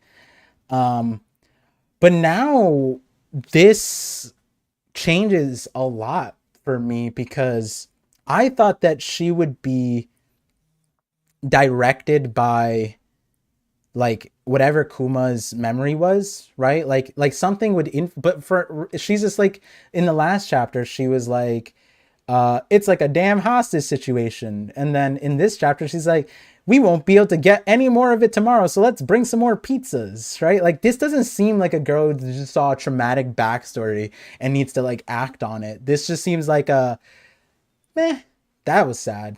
Whatever. Well, yeah, but that's good though. I think that's how most people should process it. Like, what do we want Bonnie like crying and screaming in this chapter though? Like, I feel like this is the appropriate response. Yeah, like I see that, but I feel like okay, maybe it was like a supernova too. Like okay, so she said she gave up on killing Vegapunk. Are we not gonna see like what she like realized in that moment, right? Like I don't know why it feels like this thing kind of like made it so that that's not that important anymore, you know? Like that was like the backstory is gonna be sad, but as far as like the narrative, like I don't know, I felt like the Kuma's backstory was a good way to tie in, I don't know, like Saturn coming through, the Pacifistas project in the first place. The Pacifistas are getting a lot of spotlight more than I realized. Like even Kizaru was like, he has 50 Pacifistas. This is going to be a very problematic Mark III, right? And it's like, I don't know. There's a few things that is interesting. All the boys sleep in the same room. Do they really on the Sunny? I know on the Mary that was the case. I don't know. Yeah, I know the Mary they did. I think on the Sunny they at least have their own like office quarters. Like they have their own workshops. Homie Seal says it reminds me more like how Yamato was acting regarding Odin's journal, to be honest. Yeah. Except Odin's journal is a lot more important than I feel like than Kuma's memories here. Unless Kuma's memories have some dirty secrets on the Celestials. Yeah, which is, hey, that's like that's what I'm saying, right? Like there's some, I don't know. I'm just curious about what we're gonna end up getting, I guess, or when. I felt like it was a good part to bring it up now and like shape how Bonnie's acting be through that, and then like someone asked her about it, like, yo, what happened? And she's like, I saw this, etc., right? Like, oh, you know what a good moment is? She sees the Mark IIIs, right? Like now, if she sees the Kuma Pacifistas now, oh, that's a good time. That's actually a good time, because when we got on the island, she was so broken about the Pacifistas' appearances that she couldn't even function, and she countered Luffy. Whereas now, maybe she sees Kuma and she doesn't have that same reaction. That would be great. Yeah. Actually. Yeah. I think that would be good. Also, maybe when she learns like where her dad is right now, maybe we'll get the flashback then. Maybe on Elbaf when we learn some lore about the world even. I feel like there's a lot of chances to tackle the Kuma flashback that don't have to be right now. Yeah. J Dunn C. First time I got to watch the stream. Welcome. This is welcome in, man. Yeah, this is a this is currently the Milky Way portion of the Knockup stream, so you know we're very welcoming here, very very close knit. As everyone's saying in the chat, all the boys sleep in one room.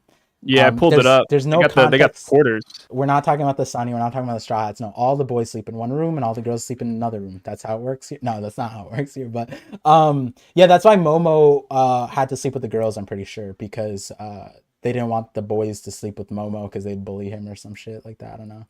I bully him. He looks very bullyable. But yeah, so then Bonnie situation is going to be interesting. Let's get to the next super chat. Pat's GFX $10 super chat says, "What do you think about Lilith being the Vegapunk that becomes a Straw Hat? Feels like she has the main attention.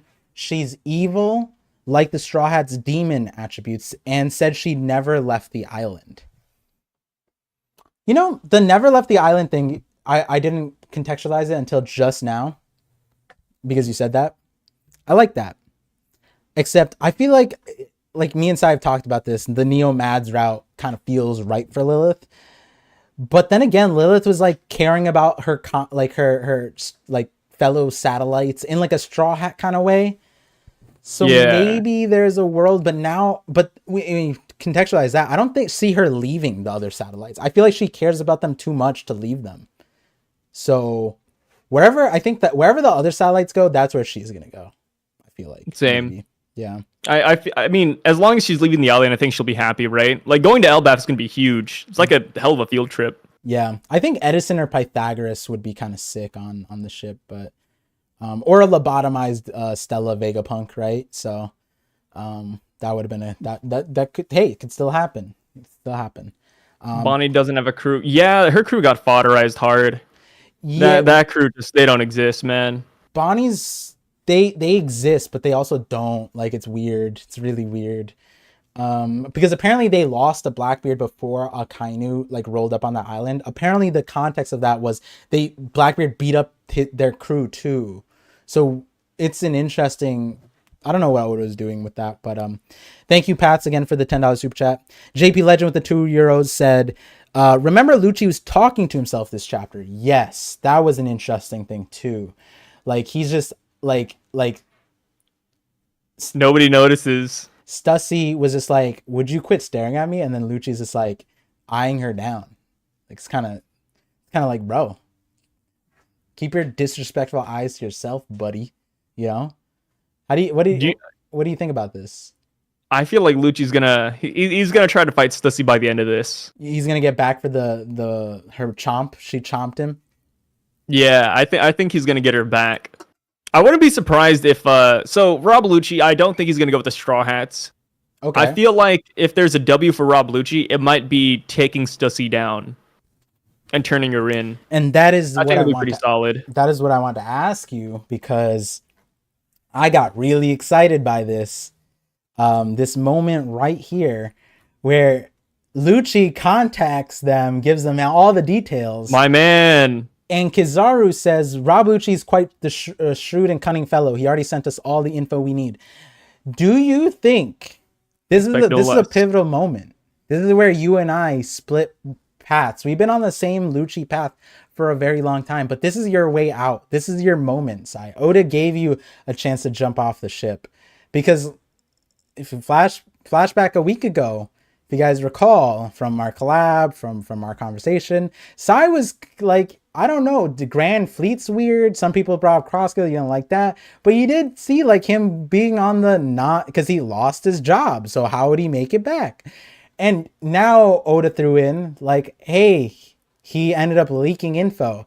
But the question here, Sai, is this legitimate? Do you think Lucci is pulling a fast one on the boys? Do you think he's like, here's the info and it's all wrong? Or do you think he actually did it? What do you think?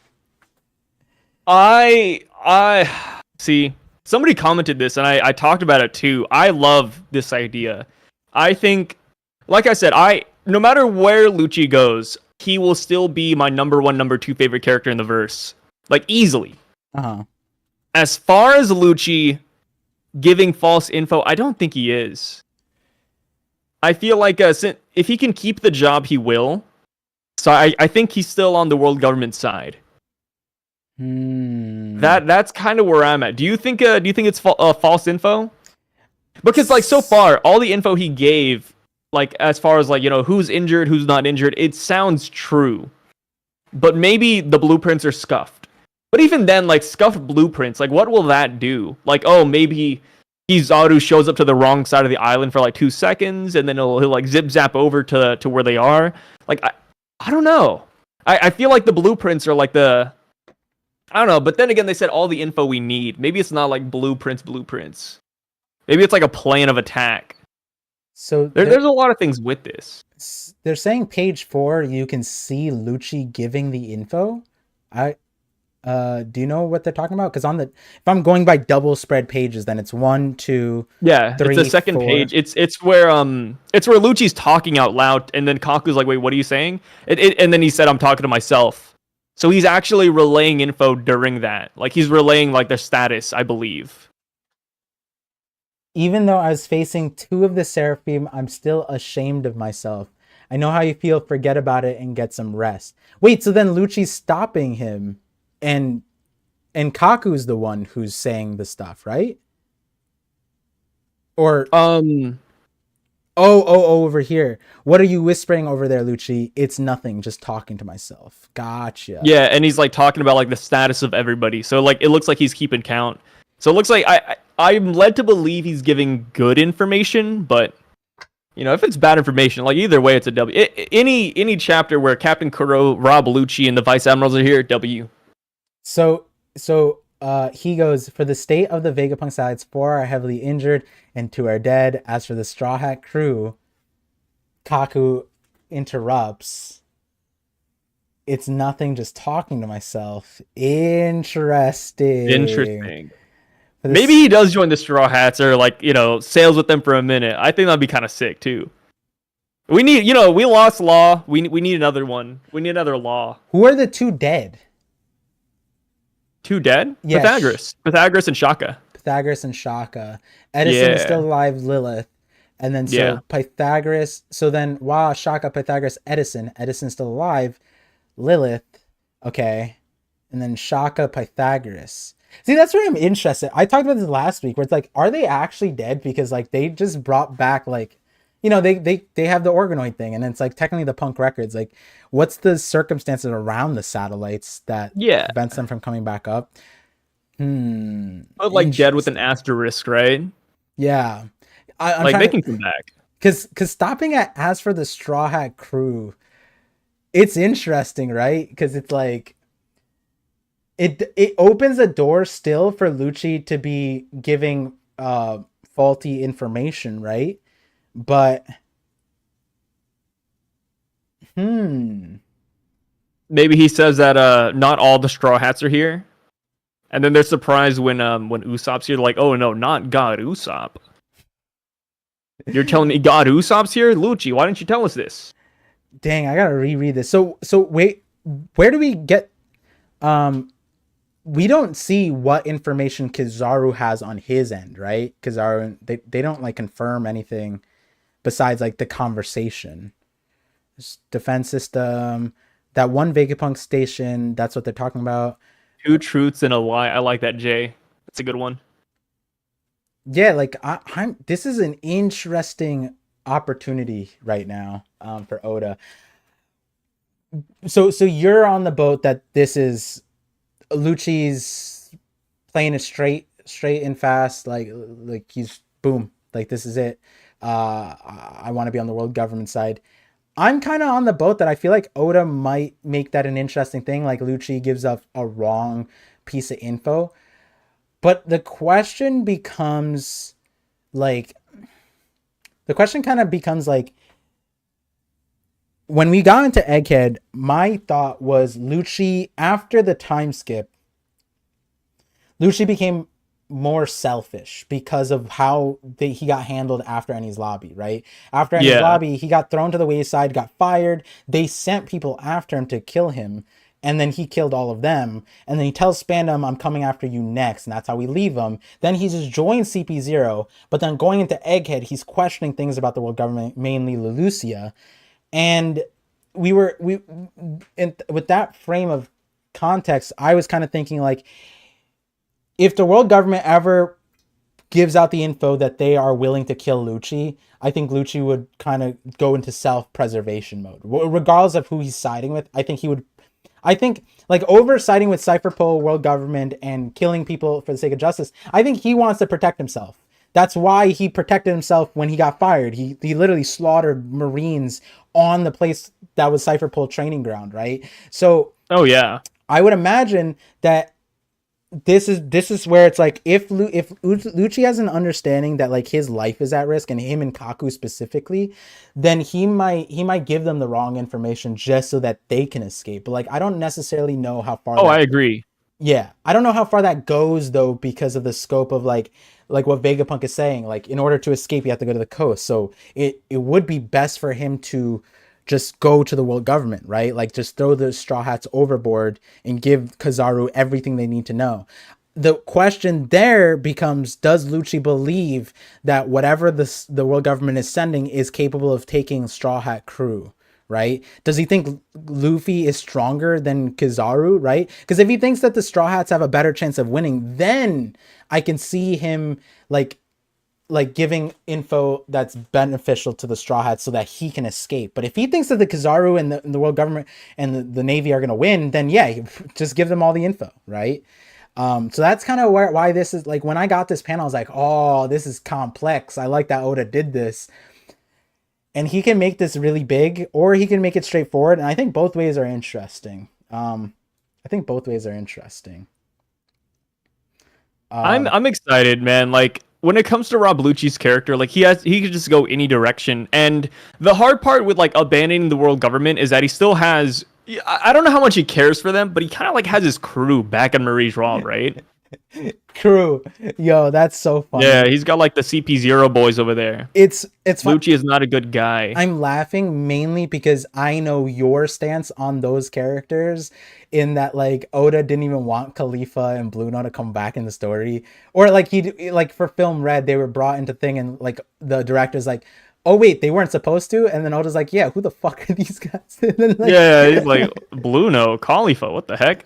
Yeah, and then when they showed up in Marriage Raw, I remember like when I asked you about it, like your disdain, you're like, oh my god, they weren't even, why are they even in the chapter? Like you react to, it's fine, but it's just like your internal disdain. You're like, my god, I have to talk about these bozos. No, I really like them actually. Oh yeah, it was more so I wish they were more prominent. That's what I'm saying. Yeah. Like your disdain comes from like the way they were brought into the chapter. We didn't even see Fukurokuju or whatever his name is. Not Fukuro or whatever his name. I don't remember. The bald guy. We didn't even like Jabra and Khalifa are there, but then at the tape, like the chapter where I remember at the table, they're literally like, you or I could have drew it, right? If from memory of Eni's lobby of their shape, he just drew like a circle with the clothes on.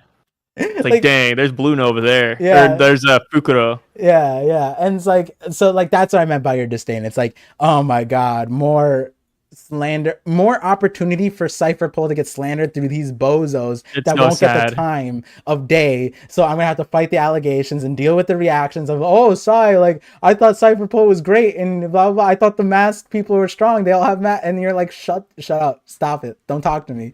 Like, here's the thing. Wait till they're all awakened. Yeah, and it's gonna make so many other pirate groups feel so goofy. Yeah. Hey, like Rob Lucci and Kaku are awakened. Like, let me obviously they're not the strongest out there, but hey, they're awakened. They got that talent, man. Yeah, I want to see. I want the Wolf Fruit to. The Wolf Fruit would be kind of sick if it's awakened. Yeah, like I want him to be the like. I want, when he awakens, he should spawn a little Red Riding Hood or like 3 pigs with a house or whatever. Like that should just be part of his awakening. Like just a little Riding Hood. Or he spawns his sister version of Nico Robin with him. Oh, okay. I was like, where is he? The big bad wolf did not have a sister, and I was like, oh, Nico Robin. Yeah, the Nico Robin thing. Yo, but Lucci's a great guy. Yeah. I think top 1 favorite character. How did you think? So yeah, Glad he's here. I think I'm like you and I are talking about the same thing. It's like there's a window for both sides to come out here with the Lucci information thing. It's all up to how Oda wants to play it. I think Yeah. if Oda stretches out Egghead, then it's probably more. There's more opportunity to throw on a plot twist like that. If it's supposed to be quick, then maybe it's just straightforward, right? Um, but then here's another question. Before I get to the super chat, thank you guys again for the super chats. Saturn, how did Saturn feel to you in this chapter? He felt more like his own person. I really enjoyed how he acted in this chapter. I don't like that you took like a deep breath before that. I feel like you were going political, like a diplomat. No, it's like before the chapter, he felt like homogenous to the other Gorosei members, but I love that they're all getting their own chance to shine. Like Oda's separating the panels out, like Saint Saturn, last chapter eating a glizzy. This chapter, like what he's calling humans insects. I like it. I like it. Gotcha. Are you talking about like his line about calling humans insects? Well, that's important to me. You might know why because of that one thing I told you a long time ago. But I was telling everybody that I told Zonin most of the mega theory, and I had the video recorded, and I didn't know that like it'd be relevant this soon. And so I just made it available to all members to see the conversation.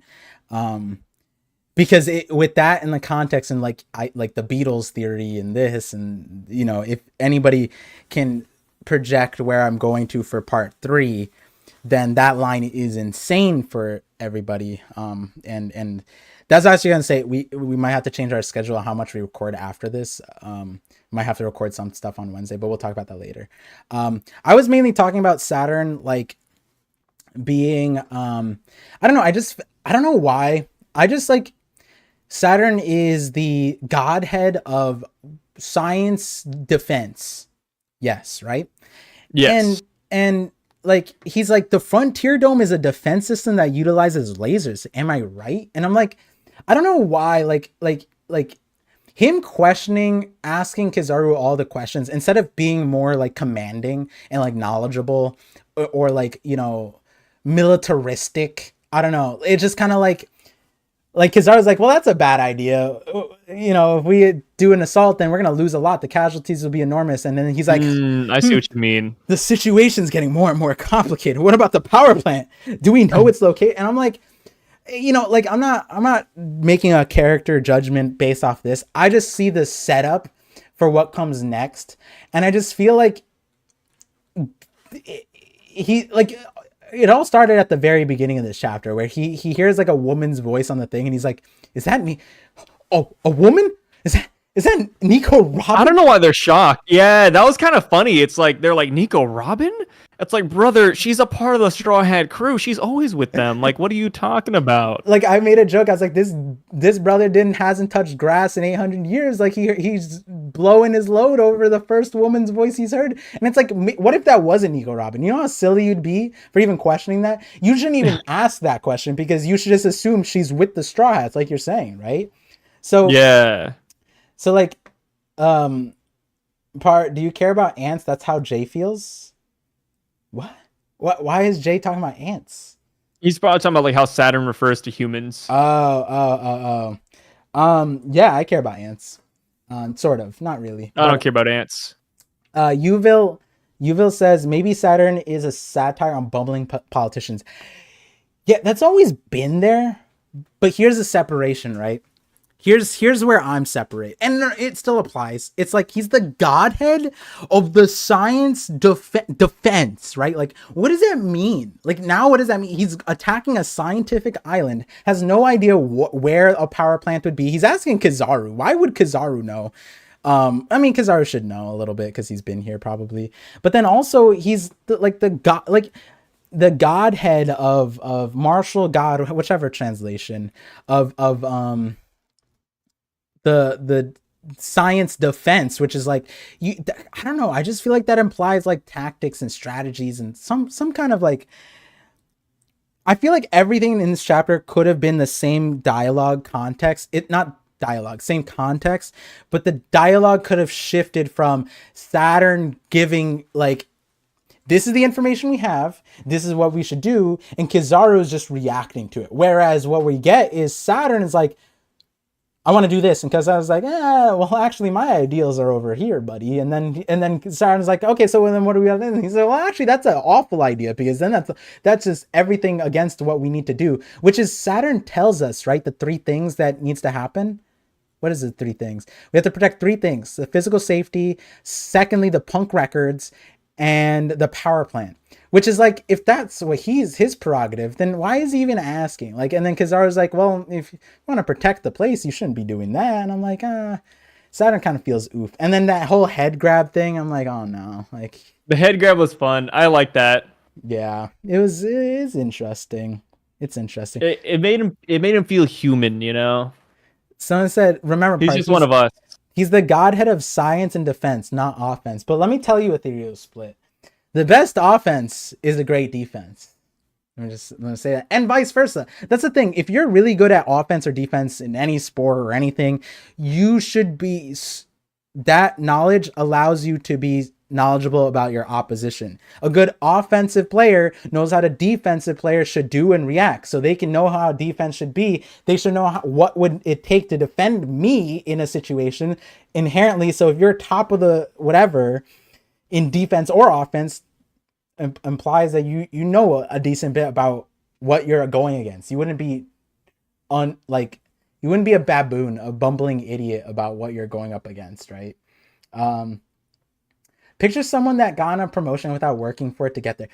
But see, that's the agenda I don't want to have for the Gorosei, right? Because then it's for me, it's either you offset them, they're bumbling, they're not they're bumbling, they're not really strong.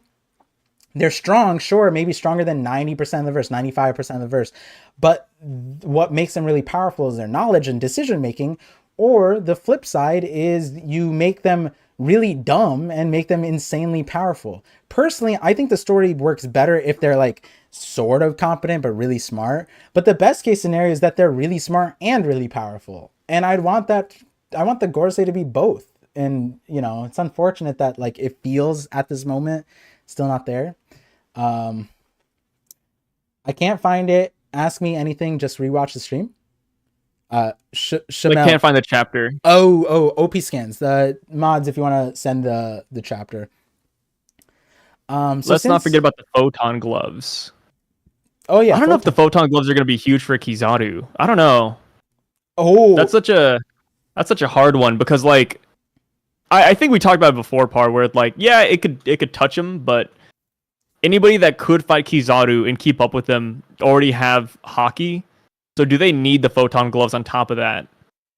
Well, here's the problem. Here's the problem, Sai. This is probably the most controversial part of this chapter, I would imagine, because controversy and power scaling are kind of synonymous, which is Sentomaru proclaims, my defense is the toughest in the world, and he blocks a Kizaru. Like, Kizaru's flying. He uses one of Japan's sacred treasures, one of 3, by the way, flies in, and he gets stopped at Sentomaru. And then, like, Luffy had, someone very strong is coming. And that someone very strong got stopped by Sentomaru? Someone that, like, Luffy kind of, like, he left for dead. Like, he looked at him like, oh, my bad, buddy. I thought you had that shit. And then he's just like, he got stabbed up by Lucci in Awakening. And so it's like, Lucci awakening above Kizaru. Kizaru's not trying. Sentomaru's cracked. Sentomaru, like, knows how. Sentomaru's cracked. I don't love that. I mean, not that I don't know. I know where I stand. Where do you stand with this? Oh, I mean, I think Kizaru's holding back. Like, he literally calls him a friend in this chapter. Like, I don't think Kizaru wants to, like, even really kill him I don't think Kizaru wants to kill him even.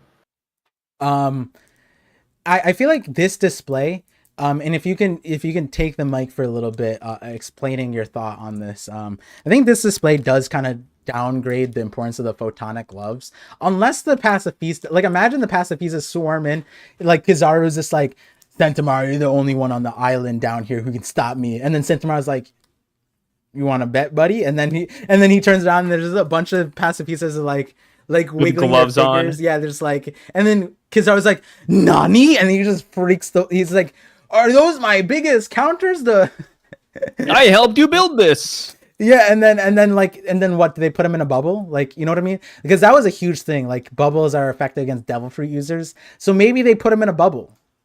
Maybe. So take the mic. Explain what you think about this situation while I have this bar. I don't think that. Wait, what happened to Par? Anyways, I don't think they're going to use the photonic gloves on Kizaru. Maybe they do. Maybe it does. Like, maybe that's actually what cripples him, right? But if you had to put the photonic gloves and the bubbles in a room, I'd pick the bubbles. Even though I don't think the bubbles would stop him. I think that's kind of silly. They're really strong. Like, I don't know. Oda has been showing off the bubbles and how strong they are. Like, the Seraphim can't get out of them. But I'm going to go on a limb, and I'm going to say that Luffy could probably get out of those bubbles. I don't know why. Maybe it's that MC plot armor. Maybe it's just because Luffy's that guy. But if Luffy can get out of bubbles, or at least if that's what my headcanon tells me, it dictates it, then I would say that Kizaru can also get out of bubbles if he got, like, trapped. So we have an argument for Lucci over Kizaru. I don't think Lucci's over Kizaru. Even as, like, the number one Lucci fanboy, I don't think he's over him. Why'd you just say your epithet out like that, like a fucking cartoon character? Hey, I'm proud of it. Loud and proud, Lucci so believer. He's just like that was borderline Sentomaru energy. My defense is the toughest in the world. And you're hey, it's like... just how it is. I gotta pronounce it. You know, like people are always like, Sai, why don't you like the Straw Hats? And it's like, brother, it's because Lucci's out there. What are you talking about? People are like, Sai, why do you like Kaku? Why don't you like Zoro? And it's like, because Kaku's cooler than Zoro, man. Do you think? Like, what do you? That's how it is. You know? Lucci, Kizaru do battleship bags. Who measures up closest to Kuzan? I think Lucci would. Ooh, Kizaru's an old man. He's just smoking. Actually, no. Zaza. I think Kizaru's stronger than Lucci. Even like battleship bag wise, I think Kizaru would beat him 100%. Okay, all right. See, like this ain't end of story Lucci. You know, like I love asking this question now that Oda gave it to us. Who can do the battleship bags? It's such an odd thing to think that Kizaru's just out here just like boxing a ship and he's making a dent. Like that doesn't feel like Kizaru. But you know, it's just kind of like, damn, what do we do? Like, damn. Like I just feel like take away devil fruits, now Kuzan's just like manhandling everyone else. You know what I mean? I don't know. Like, can Akainu do this? Akainu has the body shape for it, but Kizaru's kind of built different, right? Like, not built different in a good way. Like, he's built different from Akainu. Akainu has like that, like the steroid, like I'm on trend kind of like looking dude. Like he's 8 years old on trend, but like he's cycling. But Kizaru's kind of like he's natty, right? Like he's straight up. He's natty. Yeah, he's just eating ramen, not caring about the diet. Like, yeah. I still think he's strong. I mean, it's like Luffy, right? Like if you look at Luffy, he wouldn't strike you as like a guy who's super strong, right? But he can rival those who are super strong, like Kaido. Like I don't think we need to take like body shape into perspective whenever we're thinking about like power scaling and punching a bag. That's admirable of you. No body shaming here. See, this is why Sai has such a big following. He's such a awesome person. And then we had Silver Sage saying this man's trying to lose fans. Hey, we all have our favorite characters. Mine just all happen to be Marine and World Government side. None of the Straw Hats are in the top 10. That's just it is how it is, you know? It happens like that. Yeah. Let's say Oda gets a hold of some crazy loud. Would he be a Straw Hat fan then? Still no. If anything, I'd be an advocate for the Marines and the world government to take down Oda.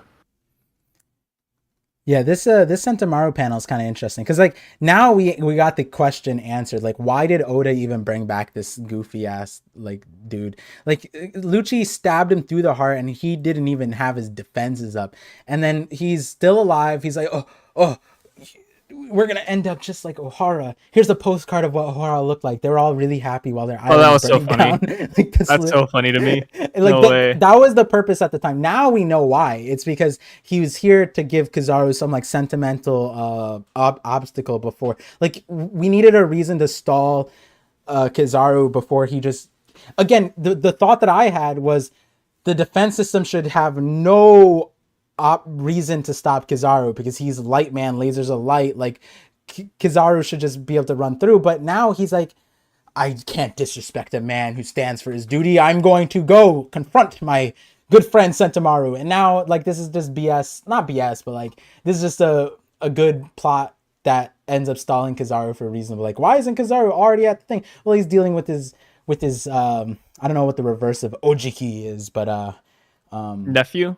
Yeah, I don't well, I know what nephew is. I just meant the reverse of it in Japanese. let me tell you about families, Par, since you don't have one.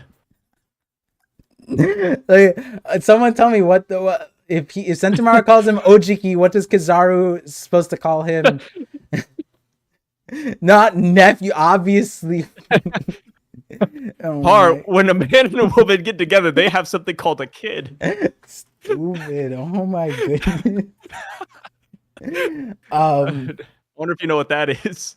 So JP Legend with the 5 year says, remember the OG admirals all gave Luffy some kind of trauma. Never seen a Yonko give Luffy trauma. Just saying. Yeah, it is interesting because like with Saba, Odi, Kizaru, you'd imagine at Marineford Luffy would have some kind of reaction towards him, and then that would justify this reaction. But like this face is kind of like when Whitebeard tilted the world.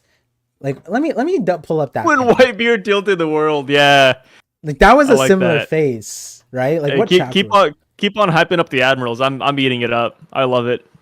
I love every minute of this. No, well, I'm kind of I'm borderline. I don't know what this means. You know what I mean? Like is Luffy reacting to it because Kizaru's just that strong, but then Sentomaru's able to stop him?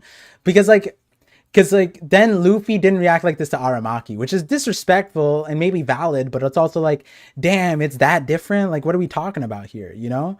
And then it just there's so much. Let me try and figure out what chapter this was. I think it's just the clash, like Par. Like, let's say one day I got on steroids, synths and everything, and I'm like 1 ton. I just walk over to your house. My muscles weigh like they're like it's like gorilla infused. I had some surgery done to me, and for some reason I'm sent to kill you. Uh-huh. If you were to clash punches with me, I would not want to kill you. I would hold back and I'd be like, oh wow, this is some strong defense. You know what I mean? Uh-huh. I can't imagine Kizaru would like actually go all out trying to kill his best friend or one of his friends. Yeah, yeah. Like killing his nephew. that. Like could you kill your nephew? Right? Like let's say, hey, Par, you got to kill your nephew today. Like, would you be able to do it? No, I completely agree that like Kizaru's probably holding back. It's just it's a bigger like that was my interpretation. It's like, you know, Sentomaru, that's not a super meaningful thing, but the controversy still stands. You know, there's gonna be people talking about it. We're gonna have to respond to it. Like, oh, you're hyping up Kizaru after Sentomaru stopped him, and it's like that's not what this means. I don't know. But as far as the Luffy situation, I think it's still valid that it's like Kizaru garnering that kind of like reaction at a distance. Even it's like Shanks didn't even have that or Aramaki didn't have that for Shanks, you know what I mean? Like it's kind of wild, like that stare that Oda drew on Luffy right there. It's like, where else have we seen something like this? Let me see. And this is good eyesight Oda too. This isn't like astigmatism Oda. Like this is Oda with power-ups, you know what I mean? Yeah. Wait. Oh, this isn't when he tilts the... Oh, no, this is where... Wait, in the manga, Oda didn't draw Luffy's reaction. I just realized that in the anime, his reaction's insane. In the manga, you don't even see Luffy looking at it. Where is this? Yeah, Whitebeard's kind of an L. Yo, I agree, Par. I never knew that. If you guys never saw the anime, I would...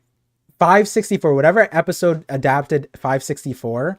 I would check it out because when Whitebeard does this, Luffy is just like what? This is a Yonko? This is the world power?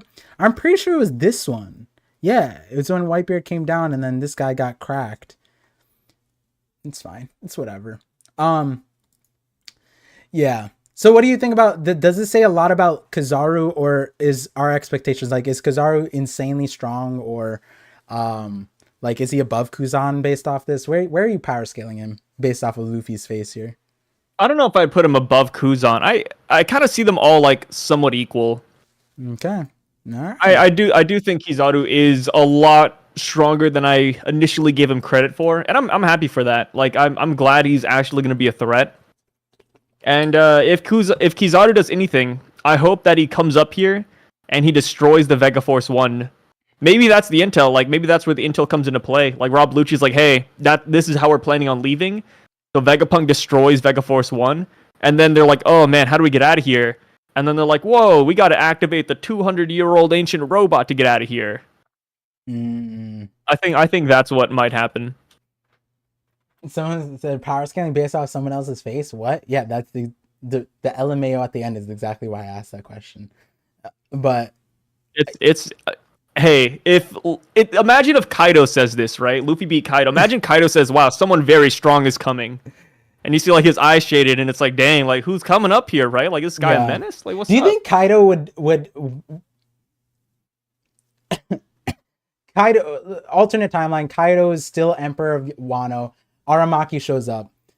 Does Kaido go, like give respect? He's like, oh, or does he go wah rah rah rah rah, and he just smacks? I think he'll laugh. And then what about Kizaru? Like Kizaru was ready to go to Wano, dude. Yeah, so like if Kizaru showed up, do you think Kaido is like, hold on, let me pull out my hybrid form for this one? You know, like does he respect him? I feel like even if he doesn't, I feel like he'd be forced to. That's interesting. Yeah. I feel like because from this, I think it's completely this can't be about Saturn. This has to be about Kizaru. Someone very strong is coming, and then like the other part of the question is usually when Luffy senses someone strong, he gets excited, right? Like he likes a fight. You know what I mean? Yeah. It's only like when Kaido blew up the mountain and his crew died, it was like, or like quite in his head died. He was like, oh my God, I gotta fight. I gotta take down. Like he was angry, right? But like when it's just like the excitement of like someone strong and I get to fight them, usually he just is excited. You know, it's like Odin running into Whitebeard and Roger. I get, obviously there's a whole background to this. Like there's a mission, right? But it's like, damn, is he that strong that Luffy can't even soak in the fun for a moment? You know what I mean? Like with Gear 5, Lucci was a dude who memed on, like he literally was like, I'm going to murder your entire crew while you're dead on the floor in Eni's lobby, right? And Luffy's like literally dying and he's like, no, don't do that, please. And then Usopp's like, I'm going to skin you alive like the cat you are. And then Lucci's like, tease first, watch me murk his ass. And then Luffy's like, no, this is my last stand. And he puts it up, right? And then Lucci shows up and then he's just like, he just jumps right into the laughing. Sentomaru got rocked and he still was like, time to have some fun, you know what I mean? And then Kizaru shows up and he's like, there's no time for fun here, you know what I mean? There's no time for fun. I gotta get to business. Yeah, that's how I'm kind of registering. Like Luffy kind of like always likes having fun a little bit, even in a serious situation. But in this moment, he's like he was fighting Kaido and he's laughing off a lot of the stuff, right? So yeah, like Shamel says, I think it was referring to Saturn. I don't think it was Saturn because like the line says like there's light coming from below. Someone very strong is coming. And then the entire page is Kizaru coming onto the island. Yeah. Which if you look at how he got onto the island, he shot past past the Seabees, past the ships, past the island, all the way to the center where Sentomaru is. So like we could give that to Saturn, but like it's the same issue that I had before when people said the shadowy figure was Saturn, like reaching up for the camera. It wouldn't make sense for that to be Saturn unless we added like a new power, which could be the case. But since we see Saturn in the chapter sitting on the boat and he's a bumbling buffoon, like I don't know if it would make sense for Luffy to be like, oh my God, there's an idiot coming on the island. Like, And then the panel where you see Luffy too. If you look off to the left, there you see like these little bubbles. It kind of looks like Kizaru when he's like teleporting with his light. So that's why I'm kind of inclined to believe it's like Kizaru. Which panel? The final one where it says someone very strong is coming. Oh, Like off to the left, you see like those little like light bubbles. It kind of looks like Kizaru whenever he starts like teleporting. Yeah, It reminds me of that. Yeah, the light stream. Yeah, this chapter is interesting. Overall, it's like a transition thing. We learn some stuff. We put in the pieces where we need to go. I did like how, like, a lot. Again, this is there wasn't any shockers in this thing. I did like how this is one of my more. I like this about Kizaru because this is what I was saying last week. Was like the big question we need to have is when Saturn says something about Kizaru attacking Sentomaru, and that was the exact thing. Like, yeah, he's a corporate slave, but depending on how he handles the Sentomaru thing, that just tells you if he has conquerors or whatever. And this is the thing. He said, I can't, like, he literally is like, he's standing up against Saturn. He's like, I can't ignore a man who's determined to fight for his duty. Doing that will go against my ideals. And he's like looking at him. You know what I mean? Like, and Saturn is kind of speechless. He's literally just like ... Like, he has nothing to say. And then he can't go against him. He's like, Yeah. I guess I have to listen to Kizaru for a minute. Yeah. So like this was the exact thing. Like what happens when Sentomaru gets thrown in? If the question was, can Saturn command Kizaru to kill Sentomaru? Well, apparently he can't even command him to ignore Sentomaru. That's insane. Like, he's not even telling him to fight him. He's telling him to ignore him. And Kizaru's like, I can't do that. That's disrespectful to my whatever Japanese version of nephew is, because I still don't know what it is. And I didn't look at the chat when you guys probably told me what it was.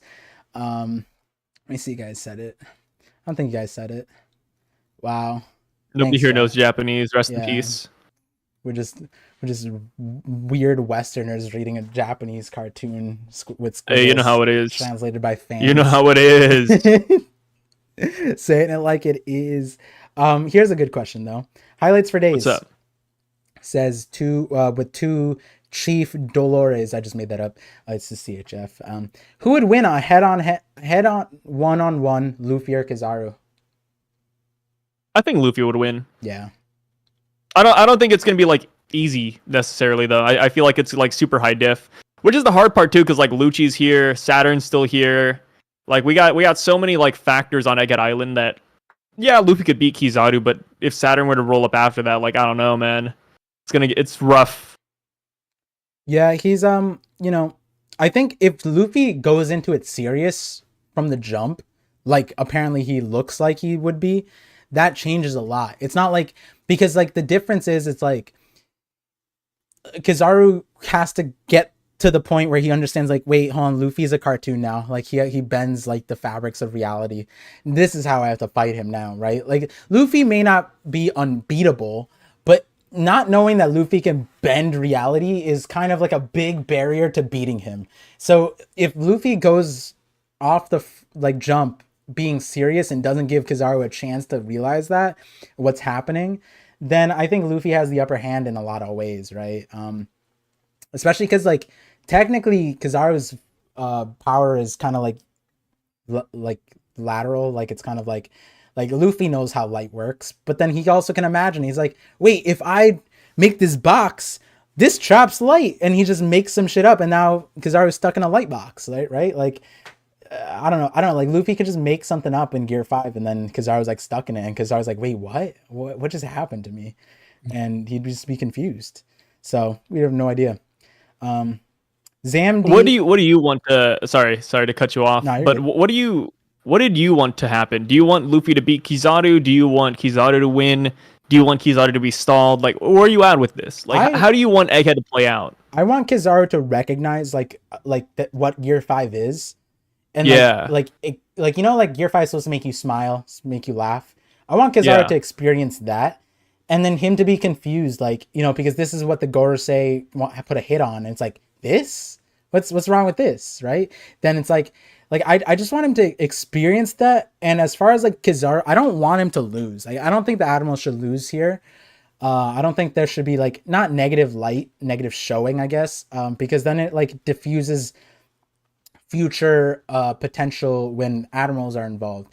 And hey, Oda might be going that way because he introduced the Holy Knights. Holy Knights could be a level above the admirals, maybe. We don't know. But the way the Gorosei is going right now, I don't know if they're stronger than Kizaru. And so what I had wanted before was that the Gorosei, like Saturn steps in. And maybe that's a power that even Kizaru doesn't recognize.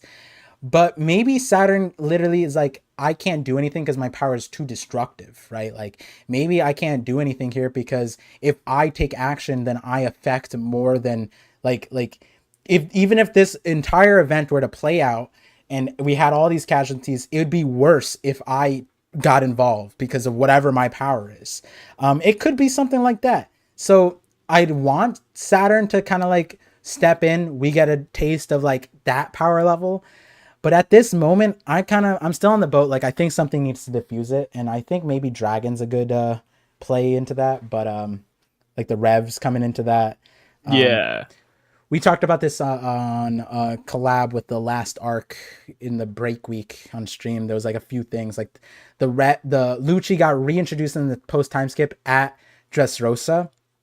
And he was like verbatim, like with the Revs. Like the Revs were tied into that thing, like panel, like right after Lucci, Revs. And what was he dealing with? After effect of the Revs. And so it could make sense that the Revs and Lucci, you know, Lucci got introduced, the Revs are here, Gorosei is here. It all ties together in a way. Blackbeard could be here. So it'll be interesting to see. But yeah, we have a $5 super chat from Zamdi Al. The gloves can be used to catch the laser rays. You're talking about like the Frontier Dome? Or you're talking about like Kizaru like blocking? Yeah, like, but that goes back to like what Sai was saying. It's like anybody who can realistically fight Kizaru in the first place doesn't need those gloves. And is there a group of people that can use those gloves and do something against Kizaru? Maybe the pacifistas because they have the bubble tech. So it'll be interesting to see how that play, how the glove, if Oda wants the gloves to be. I was talking about how the holograms could be kind of sick because technically they're made of light, so like Kizaru can't like go through them technically because like if they're like light things that like I don't know have like a light form, they're kind of like a Logia of light in a way where there's like a thing of light. So can Kizaru go through them? It would be so funny if like that was a huge obstacle, like a giant hologram monster. He's like, not the hologram. Somebody, please. Yeah, Kizaru lights jumps into them thinking he'll go through it, and then he hits a wall, and he's like, wait a second. This is made from the same light as I am. Who is the Vegapunk? Vegapunk! And then he starts screaming Vegapunk to the heavens. He's like, Vegapunk! I don't know, though. That's another hard one, because Kizaru's... I feel like out of all the admirals, he's been here the most. Yeah. So he probably already knows about the holograms and like what Vegapunk is capable of and like what technology they have.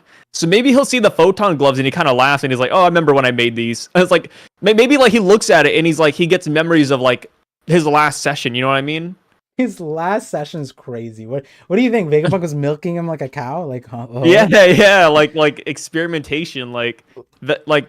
Kizaru's like oh, like that's goofy. Bank, like his last session at the sperm bank. Here's some light, Vegapunk. How do you want it this time, milky or like? We don't have to go that far, but you know what I mean. Like I feel like Kizaru. Oh, like last session here, like helping Vegapunk experiment. Yeah, I know. It's fine. So it's like it's like like. Will Kizaru actually be phased by any of it? Like even the pacifistas, right? Like yeah, they're huge, they're strong and powerful, but at the same time, Kizaru should more or less know their weakness, or at least how to deal with them efficiently. Yeah. Yeah, a few people are saying like Kizaru can control the holograms. I'd want to see that. We have yet to see Kizaru use light that way. So cool. Far, we've only seen Kizaru use it kind of like in a kid way. Like, you know, kid is magnetism, so clearly the best thing to do with magnetism is just create a giant bull that rams into things, right? I'm not saying Kizaru is bad with his fruit, but what we've seen is in order for him to travel, he has to just go into a straight line and just bounce off of walls like he showed it here. It's pretty cool. Where like technically you guys are right. Like why can't he create a hologram and just like not a shadow clone jutsu, but light clone jutsu, and then he just sends like a bunch of Kizarus that are made of light over there. I don't know how his fruit should work. You know, we haven't seen too much of it, or how Oda wants to portray it. But it's an admiral. I'm expecting some creativity, you know? Especially an admiral that has been hanging around Vegapunk and the boys, right? Like this guy is part of the D&D club. Like his imagination's got to be crazy. Yeah. His imagination's going to be insane. And also, highlights for days. Thank you for the 5. And also, I pick Lucci and Kaku, no contest. I like Don Krieg and Gin, but I feel like it's not Don Krieg would be it's Don Creek. Don Creek. I feel like Don Creek river. would be an ass. Gin would be nice, but Don Creek would totally be an ass. Doberman and Smoker wouldn't be bad, but I just feel like Lucci and Kaku are stronger overall. And plus, they seem like cool dudes. Doberman's like hanging out with my uncle. Lucci and Kaku are like hanging out with my cousins, you know what I mean? And Lucci and Kaku are animals. They can find meat. Like, that's what you need in the apocalypse. Yeah. It's perfect. That'd be way better. Yeah, me too. Agreed. Thank you again for the super chat. Thank you. 6 million peso man, $2 says, Bonnie could be Devon. Yeah, we talked about that earlier. I don't think Sai and I are both kind of like not completely convinced that it's that this isn't Bonnie. I think we understand the logic, but like there's just a few lines and it's a weird, the timeline doesn't really match up unless Devon has been here this entire time, which is also weird too. But like they have this island encircled. And another thing I forgot about is the sea beast and like the pacifistas. Like by the time we saw the Blackbeard ship, that's when the pacifistas were all along the coast, and that's when the sea beasts were ready to attack. So like if the Blackbeard ship really made it here, I feel like we would have noticed. Like even if they are the two most stealthy characters, I feel like we definitely would have noticed 3 logs rolling up on the side, you know what I mean? I like Leonardo's comment. I think Devon is one of the vice admirals. That would be a good boost to your agenda, right? At least one of them is going to be good then. What I think is going to happen is I think the Blackbeard pirates went after the researcher ship. I think they already have that subjugated. And now that the Marines last chapter wanted to send the Marines to sink that ship, I think what's going to happen is Devon is going to beat up whatever vice admiral, whatever captain is sent to sink the ship, and Devon is going to pretend to be them and come back to Saturn. I think that's my headcanon of the situation. Yeah, it is. It's an interesting spot to be in right now with the Blackbeard. Like, I agree with your logic though. Like with the ship, the timeline of it, we saw the ship leaving, and then we got shown Blackbeard's ship. So. Or the evacuee ship, and then we saw Blackbeard ship. Sorry, that was probably confusing. But and then that would be really powerful, meaningful, especially if it's like Pudding is here too, because then they could just take them. Like they don't need to go there, right? If there's someone on the like evacuees that has the information, and then that's like perfect for the O'Hara, like Sai's agenda with O'Hara, right? Like this is why you destroy everybody who leaves, no survivors, because they can leave info. And then it's like, who's going to get info from the survivors? Well, you never know when a random Yonko is going to show up with a random person who has random powers to look into people's memories and steal memories from people. Just wait. Yeah. Come the next chapter when that happens, you guys are going to be begging to kill the survivors. Yeah, you're going to join the Kainu fan club that Sai's been a part of, milking this entire Thorough time. justice. Get rid of all the survivors. I don't think Akainu did anything wrong. He did his job, and you know what? I think if they kidnap the researchers and they do have crucial information, you guys are going to be begging to kill them. They're going to be like, goodness, why? Please kill that family. God. AIM PDX. Wait. AIM PDX, thank you for the 5 gifted. I'm so glad. Hold on, sorry, I interrupted. I'm so glad we're here to allow Sai to push his genocidal propaganda agenda here. Genocide is bad, but sometimes Akainu is good. It's necessary. Sometimes it's necessary, like when they're researching the Void Century, and you don't want that information to get out. Like, it's thorough. Dude's got to be thorough. And it's for the greater good. It's actually for the greater good. So, AIM PDX, thank you for the 5 gifted memberships.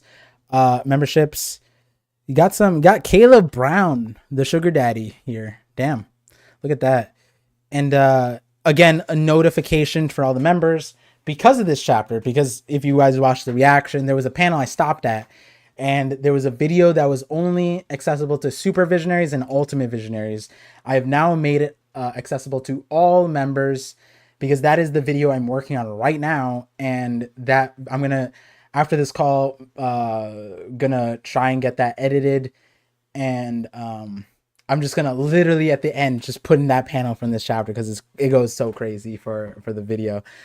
So all these new members, thank you AIMPDX. I think it's like 15 memberships now, 15 more people who can watch the behind the scenes theory dumps that I have. You know, you can't miss those dumps. Newton next door, the $2 super chat says, "What changed Kizaru's mind? He didn't want to go." No, I don't think it's not that he didn't want to go. It was that he couldn't ignore Sentamaru. He says, "You'll just need to ignore him." And he said, "I can't ignore a man who's determined to fight for his duty. Doing that will go against my ideals." I don't think it was necessarily like, I don't want to, but it's like, again, there's a relationship. He doesn't want to kill him, but ignoring Sentamaru is like disrespectful for some reason to him. So, not for some reason. He can't ignore Sentamaru, so he has to confront him.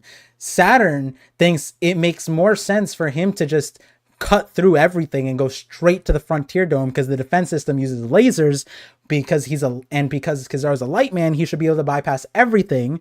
Which also implies that Saturn can't do that because he's just a loser. El Bozo in the chat. But like the Borsellino here, he's like, even if I could dodge everything, go straight to the dome, I can't ignore my man, because that's against my ideals. So it's not that he changed his mind. It's just that there's a way through this island that he needs to go through, and he's standing his ground, which is pretty funny considering last chapter. I didn't even see the officials. Do you know what the officials translated the corporate slave line as? They said cog in a wheel, so they went with OP Scans' translation. Wait, OP Scan said the corporate slave. TCB said cog in the wheel. Wait, did they? Wait, yeah. What? Yeah, that's why, because when I read it, I was like, cog in the wheel, and then everyone in the chat's like, OP Scan said corporate slave. I said, oh no, god, I don't even remember. It's misremembering time now. But yeah, they went with cog in a wheel, because I just read the Viz one recently. Gotcha. Yeah, so sometimes that happens. They go one way or the other, but the cog in the wheel makes more sense. I was hoping that they double down harder, like Kizaru has, "I have no free will outside of your command, my liege." Oh my god, yeah, just like, hey, I can't make my own decisions. Actually, what do I wear tomorrow? And then he comes into this line, he's just like, "Nah, you can't make me disrespect my boy Sentamaru." You know what I mean? Like, that'd be crazy. I like that. Throw the respect on Sentamaru. Yeah, it's fun times. Let's see. Highlight for days with the 5 Chief Dolores said, oh no, we read this one. The Luchikaku. Thank you for the super chat. Zom D Al with the $5 super chat says, "Do you think we will see Logia awakening in this arc?" I hope so. See, the issue is, I hope so. From Vegapunk doesn't even know how to recreate Logias, right? Like, there's so much we don't know about Logias, and I'm kind of like, maybe. See, the thing is, I would want it to be, the Logia awakening to be meaningful for Vegapunk, because then Vegapunk could give us the information like, oh, this is what awakening is for Logias. Oh, now I know what I was missing to recreate Logias, because that's the one block that he had. So I could see them doing it here, but I could see them not doing it because I feel like it's so overpowered.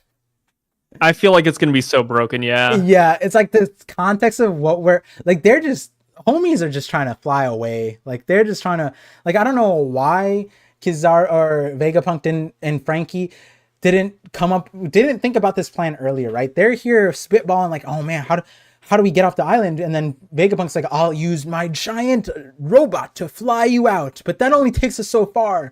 And then Frankie's like, well, by the way, the Sunny can fly 1 kilometer further than that. And Vegapunk's like, what, how? And then he's just like, it's through cola. And then Vegapunk's like, cola? And it's like, you didn't have this conversation earlier. Like, this is kind of the most important part of your escape, and you're talking about it now. You had a whole night. What'd you do? Sleep? Have a slumber party when your island's being sieged? Did you have beauty sleep? Did you need that? Or did you need to figure out how to get the fuck off the island? And like, when you think about that, it's like, yo, they couldn't have come up with a better thing. What? Wait. Do you think Vegapunk gets fat and absent? Like, what do you think he dreams of? Like, with all those brains? Like, do you think my man's like dreaming in 4K or what's up?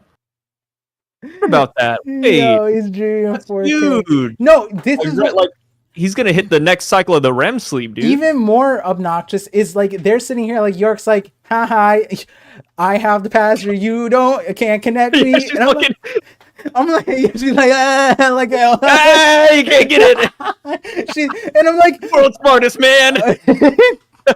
She's got the world's strongest password. And then Vegapunk's, and then all the other ones are like, don't worry, we'll hack you. And then they do the meme hacking thing. And I'm sitting like, you don't have a way to make her connect to the Punk records? Like, how's that not a thing? Oh yeah. We learned that they can only they only upload what they want to. So we got confirmation of that this chapter. Yeah, but we don't even know how that happens. And I'm sitting here like, where?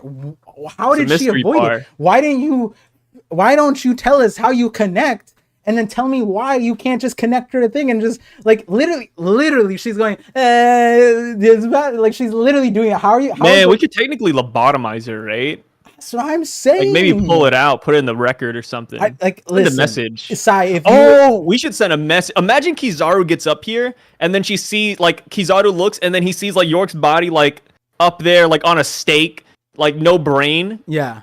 Oh, that would be sick. Vegapunk, he could look at the 30,000 Marines and imagine he just rubs his hands together and he's like, more brains to the collection. That would be cold. No, we need an evil Vegapunk. Eating brains now. What happened? No, not eating brains, but like adding them to his collection at Punk Records. I like how you had an epiphany. Psychopaths. You had an epiphany moment for the plot, and this is the like, oh, perfect. All these brains. That's what I would do, man. If I had the no me, there'll be no mo me time because I got all you guys with me. I like how you real time was like, no me. Oh, haha, I'm the best. I'm the best goddamn comedian I know. No, but like this straight up, like Vegapunk is sitting here, the world's smartest man, and he's getting like no diffed by a password that like is locked away in his satellite's brain that he can like multiple ways. If you or I were Vegapunk, the password, the moment she says she has a password, she's done. It's like, oh, you have all right, perfect. Good thing we have this surgery operation room where I can open up your goddamn brain. Do you want me to do that? And then she'd be like, all right, never mind. Here's the, you know what I mean? Like, why aren't we Vegapunk needs to bring Wano to Egghead Island, you know? Hit him up with the Unit 731. Oh my god. Why'd you say Wano? I know what you're referencing. Yeah, because that's Japanese, right? You haven't referenced Oda's about to show him. No. Wait, can you really? I have no idea. All I know is that you don't want to risk some crazy it, huh? stuff. Yeah. Yeah. We're not gonna risk it. Unit Sunshine. I'm like, wait, did we?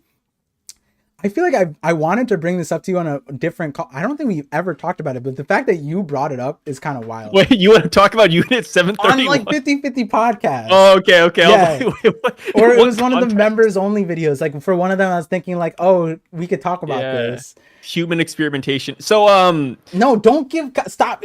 As far as like the password though, I think it's gonna be super simple. Yeah, like meat. It's gonna be like meat. Yeah, I feel like they need Luffy to do this. Calcium cannons, right? That's a good one. Calcium cannons. Yeah, no neck, McGee. No neck, calcium cannons. The Gyat 9000. Like she doesn't have the Gyat. She doesn't. I mean, she's a giant. I mean, it doesn't matter. There's plenty. She has no neck, Par. Maybe she made the password. She saw Stussy. Who knows? She probably chokes on water. God, I am hungry. Exactly. It's gonna be an easy one. Pac-Man Lover 123, awesome name. Thank you for becoming a visionary. I think you became a visionary after knowing about the dope video that I just unlocked for you. But also, there's an Aokiji. Oh, thematic. I made a video about Logi Awakenings that I just haven't had the time to edit.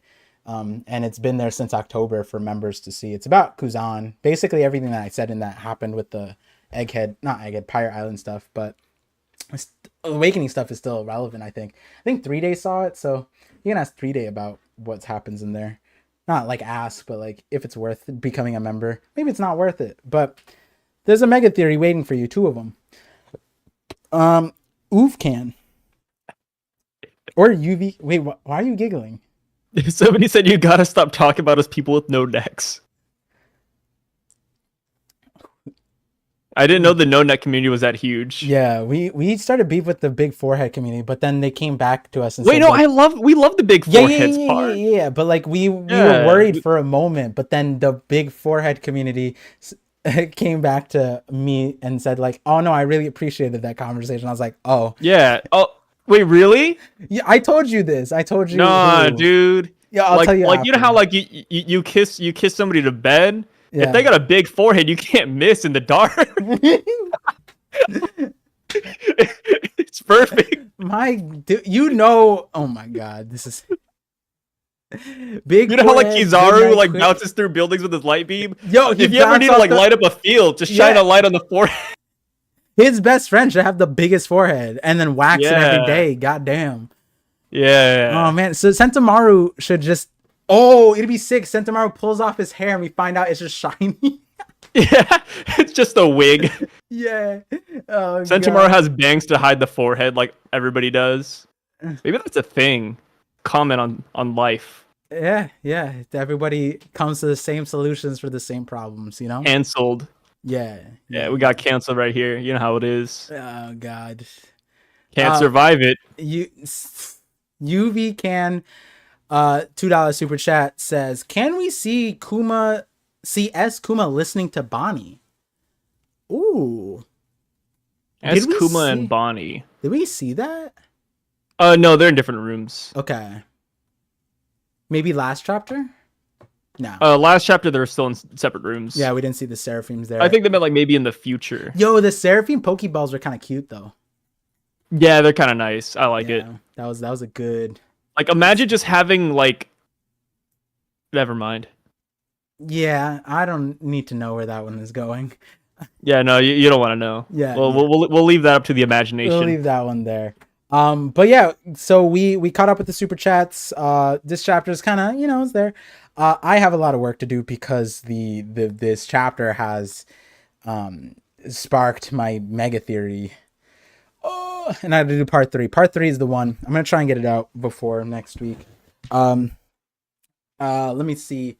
As far as news, if you guys don't know who I'm talking to, random guy off the street. I'm talking to him for about a year now. He's learned about One Piece specifically through. We've become good friends over a year, you know. Oh my god! Wait. Oh, yeah, I thought we were gonna go with the normal shtick, like the normal bit, like, oh, we don't know each other, we're just random. Shoot. I don't know this guy. Par is ugly. Haha. It's like, yeah, the people in chat's like, oh my god, wait, what happened? Usually Par is the one giving this energy. Yeah, I mean, sorry. So good friend, out of character. Good friend of the channel. Wait, are we going back? All right, whatever. We're good friend of the channel. Yeah. He has it's tagged in the thing. On title, he does spoilers. If you don't like spoiled milk, probably don't go to his channel. But he does a lot of other stuff. Like he always memes on Brago. That's a good time. I think you posted that, right? Like the memeing. Yeah, that's like members only. I don't know how that would work as a video. Well, join as a member because you can see Sai clowning on Brago in every single episode and collab that they have. That's basically their shtick. It's pretty fun. Brago's a fun guy too. And speaking of fun, he's a mushroom. Yeah. And speaking of fun, doing watch parties, because year 5 we did one this week, and we're gonna continue to do them. Lots of fun, lots of great times.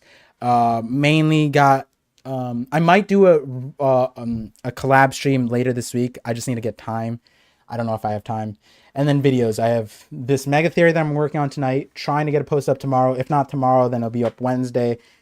Then there's a Nami mega theory. Then there's the part 3 of the video that's coming out today. So the next part. So that's all good. And then we have 1091 next week, right? Or no? No, we got a 2-week break right now. Ooh. This is still, we're still in the break for 1090. And then we have a break after this chapter. So the next chapter will be in 2 weeks.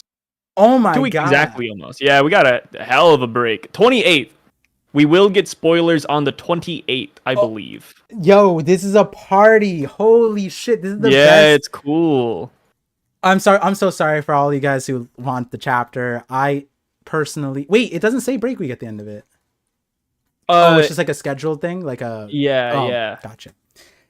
Or they just got rid of it. Rip OP scans. Oh. But yeah, it is a break week though. Gotcha. Yeah, I needed that. So oh, well now we have a lot of plans to make, have, do. I'm ordering I ordered something for a giveaway because I'm gonna do like my 50K thing, but by the time my 50K stream happens, like celebrate. Thank you guys for getting me the 50K. I was gonna do like the hot chip challenge, hot one sauce. I was gonna do that. We're gonna do like a charity stream to raise money for something because like celebration, gotta put the funds to good places. Cancer. And then we're gonna do thank you. Some people thought I was joking when I said you had cancer, man. I mean, that makes sense because a lot of people are new here. We're on the up and up. They don't know that. Yeah, we're on the up and up. Hey, this man's dying. You guys need to don't like say it like that, though. Love it up while he's here, my man. Hey, you know, kiss that forehead. I don't have a big forehead. Hello? You don't have a big forehead, but like I'm just saying, like in general, you know, like you never know who's gonna get diagnosed. It's sad. It's sad out there. That. But if they're cool with it, you can start making cancer jokes. Like I started making cancer jokes to my wife now, and I'm like, it's okay. I have a friend. Like, you know, obviously I got some family members who didn't make it, and now I have par, and it's like, yo, like I can drop the C word. You can't make cancer jokes to your wife because. On behalf of you, though, yeah. On behalf, but I'm not there. I show her like a picture of me and you collabing. I'm like, don't worry, like my best friend is Yeah, you can't just be like, oh, don't worry, my friend is black. Like you can't just do the same. But I'm not doing that. I'm using you, Par. Yeah, but you're saying my friend is cancerous. Like my friend is cancerous. Let me tell you, my dude, he's on the Richter scale. Hey, we talked a lot about the Richter scale on the 50/50. Oh, that's something we posted up our Lizzo post today. Yeah, on the 50/50. Newest episode's up there. Yeah, I don't remember what our other one what we recorded for next week. Whatever. That explains why Par's always late. Yeah. Hey, that.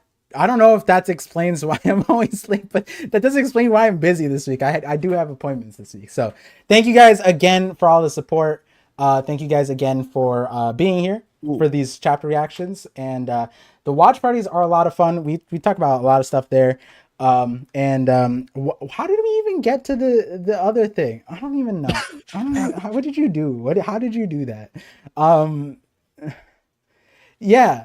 Thank you guys. Again, hope you guys stay happy and safe. We got a super chat. Oh, we got a super chat. Okay, thank you. Yeah, we got a super chat. Sammy, it's an OG. Sammy Dadon TV. Sentimaru is fighting Kizaru's light clone.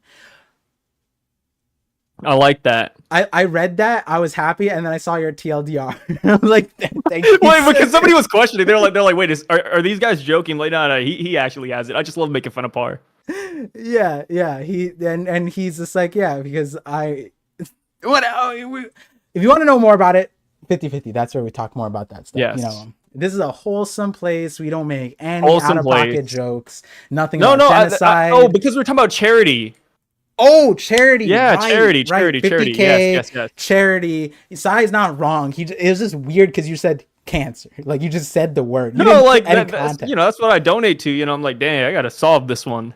Homie Seal says join the Discord. He's right, because then you'll get notified for all the stuff. But yeah, the 50K charity stream, I was planning on doing a bunch of stuff, and there's a giveaway for this kind of a jacket. I managed to get my hands on something sweet for you guys. I was trying to get one for Sai, but he didn't tell me what size jacket he was, but it's fine. It's whatever. Oh yeah. I'm like a medium. It's Respectable medium. We'll talk about We'll talk about it. After buffets, I'm probably a large. Okay. See. All right. Thank you guys for being here. You guys know what's up. Peace out. See you guys next time. Thank you all.